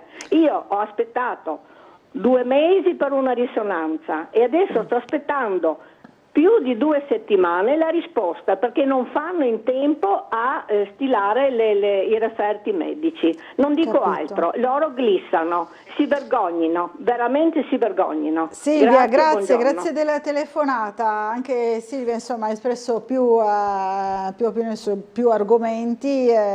Sì, ringrazio la signora Silvia e concordo pienamente che il referendum è lo strumento più democratico che ci sia e che è anche un'arma in mano alla cittadinanza proprio anche nelle sue forme organizzate, ad esempio come in questo caso da un lato i sindacati, dall'altro le associazioni, proprio per stimolare l'azione governativa su determinate cose. Peraltro non è un caso che, guarda caso, il referendum o via appunto non si sia voluto tenere, no? E anche, poteva tranquillamente indirlo anche l'amministrazione comunale, quindi il fatto che spesso gli assessori si giustifichino, no, mica l'abbiamo detto noi che non si poteva fare, è stato un comitato di valutazione esterno, avrebbe tranquillamente potuto indirlo l'amministrazione comunale stessa, può ancora farlo peraltro, considerato che adesso sono anche stati persi i fondi del PNRR, quindi non è più un'opera di interesse sovralocale e quindi si potrebbe tranquillamente fare il referendum, ma guarda caso non si fa proprio perché qualcuno mi sa che ha paura che vincerebbe clamorosamente il no, cosa che noi sosteniamo appunto che vincerebbe clamorosamente il no. Concordo pienamente che appunto invitare a non votare sia veramente antidemocratico, cioè ognuno con la sua opinione ma si vada a votare. Ognuno abbia la possibilità opinione informata peraltro, perché non sono neanche d'accordo con quanto diceva prima il telespettatore che visto che la cittadinanza non capisce non può votare ad esempio sul nucleare. Non è vero, la cittadinanza ha i suoi mezzi per informarsi e per prendere una decisione consapevole. Cioè non dobbiamo anche smettere di considerare che la cittadinanza è una massa informe di ignoranti, non è assolutamente così. Ognuno chiaramente ha le sue specializzazioni, opinioni, ognuno ha le sue, però è dobbiamo costruire una cittadinanza consapevole in grado di informarsi sui temi che sono di proprio interesse e prendere delle decisioni informate. Allora, prima scorrendo, mentre la signora Silvia parlava, abbiamo visto nella rassegna stampa questa notizia che di qualche giorno fa, relativa alla festa della mamma, quindi l'altro ieri, no? Anzi in realtà qualche giorno fa, sulla detenzione femminile, no? In occasione della festa della mamma, lei insieme alla garante per le persone detenute è andata a far visita al carcere qui a Trieste. Come è andata? Sì, era sostanzialmente stato un incontro organizzato appunto dalla garante dei detenuti, l'avvocata Elisabetta Burla, che peraltro sarà in vostra compagnia oggi prima del TG. È vero, sì. Che quindi vi spiegherà meglio le parti più tecniche, perché io non sono una giurista e quindi mi affido a lei proprio per capire poi le cose più tecniche, legislative, eccetera. È stato organizzato questo incontro con l'associazione Nati per Leggere, un incontro sulla genitorialità, quindi con le detenute che hanno volontariamente voluto partecipare chiaramente e molte delle quali peraltro erano madri, appunto era il giorno prima in realtà della festa della mamma, ma in occasione della festa della mamma, proprio perché c'è la campagna Madri Fuori della Società della Ragione. È una campagna che in realtà è nata nel 2023 proprio per chiedere un cambio di atteggiamento nella gestione delle detenzioni, delle esecuzioni di pena nei confronti delle donne in gravidanza o con figli piccoli, che appunto peraltro allora c'era la situazione adesso, nonostante questa sia una campagna del 2023, è stata riattivata perché la situazione è drammaticamente peggiorata dal decreto sicurezza, che oltre a tutte le cose, gli aspetti, ha introdotto 14 nuove fattispecie di reato, numerose altre circostanze aggravanti, ha un'impostazione comunque autoritaria sia nei metodi che nei contenuti e peraltro è stata fortemente criticata sia dall'OCSE che dal commissario per i diritti umani del Consiglio d'Europa e da addirittura 6 rapporter speciali delle Nazioni Unite. Quindi è una norma che non lo dico io che è sbagliata, ma lo dicono anche, direi, chi si occupa del tema a livello internazionale. Infatti l'Italia è stata anche posta sotto osservazione per questi aspetti io la definisco, molti la definiamo una norma crudele, perché proprio sembra accanirsi su delle fasce particolarmente fragili di popolazione. Nel caso specifico delle donne detenute in stato di gravidanza o con figli minori di 1 anno, c'era una legge fascista che quindi che prevedeva il rinvio automatico dell'esecuzione della pena. Adesso questa norma è stata eliminata e quindi di fatto le porte delle carceri si spalancano per le madri o per le donne incinte, cosa che è fortemente lesiva sia del diritto alla genitorialità sia dei diritti dell'infanzia. Non solo, ma c'è anche stata messa una cosa forse ancora più grave, in termini che c'è per chi dovesse macchiarsi di disturbo dell'ordine all'interno di un ICAM, gli istituti penitenziari, per appunto le madri e i loro figli, rischia di vedersi togliere l'affido dei bambini. Questo è chiaramente veramente è anche una forma ricattatoria e riteniamo che veramente la sicurezza non si faccia andando a ledere i diritti umani delle persone. Su questo, peraltro, sul decreto sicurezza ci sarà a fine mese una manifestazione nazionale a Roma e in vista della manifestazione proprio la Società della Regione ha indetto una staffetta di digiuno. Io ho appena fatto colazione dopo 32 ore di digiuno e quindi perché proprio ho partecipato nella giornata di ieri alla staffetta. Invito chiunque voglia farlo ad aderire alla campagna, basta andare su Google, insomma, Madri Fuori, digiuno, staffetta, staffetta e si trovano tutte le informazioni per dare la propria adesione e essere inseriti nel calendario della staffetta di digiuno. È chiaramente una forma di protesta che va coniugata insieme a tante altre per continuare a opporsi a un decreto sicurezza che è veramente lesivo dei diritti umani. Un'ultima nota, questo decreto è stato, vado velocissimo, è stato approvato con una fortissima forzatura, nel senso che hanno voluto evitare il passaggio in Parlamento, e sono forzature che purtroppo continuiamo a vedere anche nel nostro territorio. Basti pensare che un anno fa avevo chiesto una commissione consiliare di audire tutti i portatori di interesse, quindi direttrici e direttori, garante dei detenuti eccetera, sul tema proprio del problema delle carceri, che sappiamo sono problemi giganteschi, soprattutto in Friuli Venezia Giulia abbiamo percentuali di sovraffollamento veramente vergognose per uno Stato civile, per una regione che vuole dirsi tale. Dopo questa audizione si sarebbe dovuta tenere in 10 giorni perché era firmata da tutti i consigli dell'opposizione, non è mai avvenuta. Ho fatto solleciti formali, ho fatto solleciti verbali in ufficio di presidenza. Trovo che sia vergognoso che la regione chiuda gli occhi di fronte a queste problematiche che sono veramente lesive dei diritti delle persone. Allora, ora ci spostiamo invece con il nostro Bernardo Gulotta in tutt'altro campo, proprio nel vero senso della parola, campo di calcio, credo sia proprio il campo del San Luigi. Allora, a te la linea, Bernardo. Grazie Laura, buongiorno a tutti nuovamente. Siamo al campo del San Luigi in via Felluga in compagnia del presidente del San Luigi Calcio Ezio Peruzzo per questa importante, storica promozione in Serie D, vincitori dell'eccellenza. C'era quel Tamai che vi stava col fiato sul collo, all'ultima giornata però con quel 6-0 è andato tutto via, no?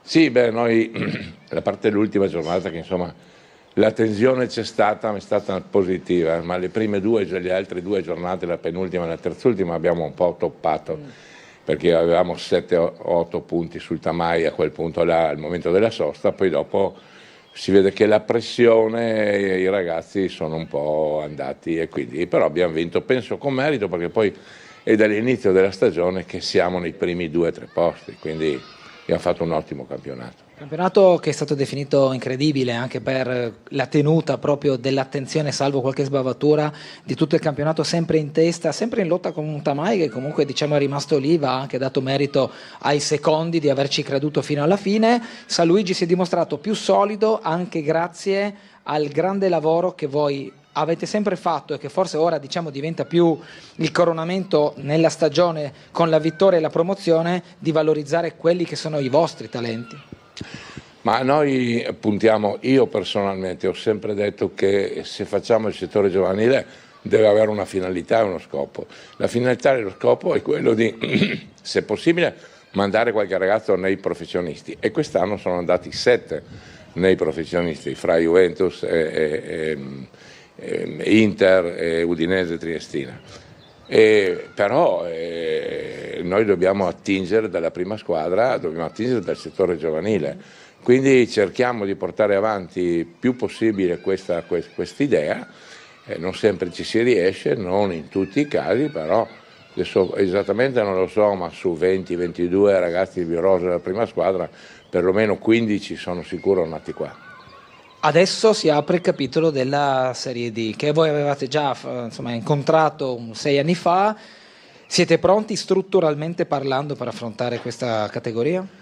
Ma pronti non credo che lo siamo, dovremo incominciare con oggi, perché ieri ci è arrivato già da Roma la richiesta per il sopralluogo sul campo per la Serie D, quindi a un giorno di distanza dalla vittoria. Sai, la Serie D è un campionato, ho inteso ieri sera proprio nella vostra trasmissione Costantini, che ha fatto la fotografia esatta del campionato di Serie D. È un campionato a tutti gli effetti professionisti che poi si maschera nei dilettanti. Nel girone di quest'anno forse il Brian è l'unica squadra che si allenava alle 7 di sera. Noi continueremo così, noi saremo dilettanti sempre, perché finché ci sarò io saremo dilettanti. Scimmiottare il professionismo non è nelle mie corde, e quindi cercheremo di fare questo il meglio possibile con estrema difficoltà. Avete festeggiato, sì? Cosa? Avete festeggiato, dico, sì? Beh, quello sì, e festeggeremo ancora.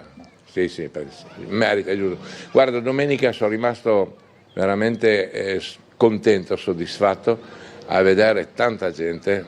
San Luigi non si è mai verificato tanto pubblico, e tanti ragazzini, sono venuti tutti i ragazzi del settore giovanile, ma famiglie, ma veramente bello, veramente grazie per tutti quelli che sono venuti. Questo serve anche, poi restituisco la linea, per in qualche modo riprendere in mano a livello cittadino l'immagine di quel San Luigi che abbiamo sempre conosciuto, anche accantonando le parentesi negative che ci sono state nel tempo, e far vedere che il lavoro paga, la solidità nelle scelte, nella programmazione, nella anche capacità di tutto lo staff, dagli allenatori ai preparatori e ai dirigenti, ha pagato, cioè il risultato è frutto di un percorso che ha saputo superare anche gli ostacoli. Sai, prima di tutto bisogna programmare, no? Che non è facile, e non è facile a continuare la programmazione, cioè le idee sono tante, sono buone, poi dopo metterle in pratica non è semplice.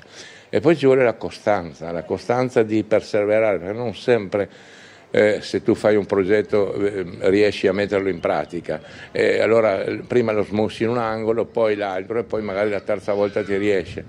E noi abbiamo avuto questa pazienza con i miei collaboratori. Non abbiamo l'idea di, anche quest'anno abbiamo vinto, ma non abbiamo fatto la squadra per vincere, quindi non c'è mai stata pressione nel mister, nei ragazzi, sai, domenica abbiamo vinto, nessuno si è mai permesso di dire una frase del genere. Le cose poi, se le fai bene, vengono e ti danno questa soddisfazione. Ancora complimenti, Presidente. Grazie a voi e per tutti quanti. Complimenti Noi anche da parte la linea, nostra. Grazie a Bernardo Gulotta, il Presidente del San Luigi Calcio. Auguri in bocca al lupo per la Serie D. In bocca al lupo, buoni festeggiamenti, e tra poco iniziano anche i playoff della Pallacanestro Trieste. Esatto. E quindi speriamo che la città risponda come ha sempre risposto. L'unica nota, speriamo in un tifo sano, come ha ricordato adesso il Presidente del San Luigi, appunto, che c'erano famiglie, eccetera, un bel tifo. Ricordiamoci che è assurdo creare problemi sia ai giocatori stessi, agli arbitri, ma soprattutto a tutta la città, all'immagine della squadra, e oltre a tutti i problemi economici, infatti, e quindi invitiamo tutti alla responsabilità durante il tifo. Purtroppo leggiamo quotidianamente di casi di cronaca che per fortuna, diciamo, non interessavano troppissimo il nostro territorio, invece hanno iniziato a interessare anche noi, e invitiamo tutti a un tifo responsabile e sano. Esatto, speriamo siano episodi isolati, davvero. Volevo solo una brevissima, perché purtroppo siamo in chiusura, risposta a Claudio Visintin, che ci chiedeva già prima, in prima parte, una parola sulla fibromialgia, una malattia dura, dice, cronica invalidante, troppo spesso non conosciuta e sottovalutata, no? Chiedeva se lei poteva, insomma, interessarsi di questo argomento. Ieri peraltro era la giornata proprio della fibromialgia. Allora sì, c'è una legge regionale dal 2017 che tra le altre cose prevedeva l'istituzione di un registro proprio per le pazienti e i pazienti malati appunto di fibromialgia.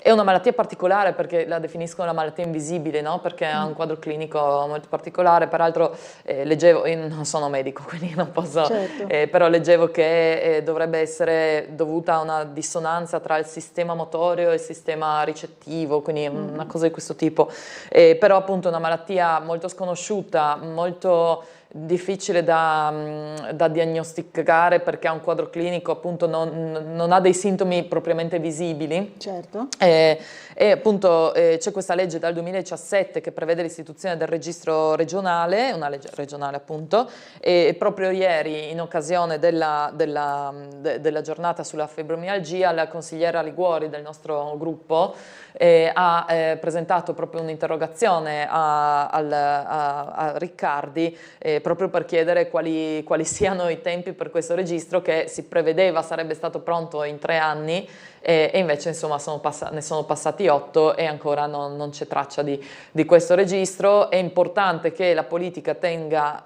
non chiuda gli occhi di fronte a un problema su cui grazie al lavoro di tante associazioni si sta iniziando a far luce, proprio per il giusto riconoscimento di tutte quelle persone che ne soffrono in modo così invalidante. E peraltro aggiungerei che è importantissimo proseguire con la ricerca, lasciatemi dire, di tutte queste malattie rare o poco conosciute, proprio per avere nuovi strumenti e nuove armi. Quindi, e questo è a maggior ragione importante che si faccia nel settore pubblico. Nel pubblico piuttosto che nel privato. Allora grazie a Giulia Massolino, torni presto a trovarci qui a Sveglia Grazie a voi Trieste. e buona giornata a tutte e a tutti. Buona giornata a tutti voi che ci avete seguito.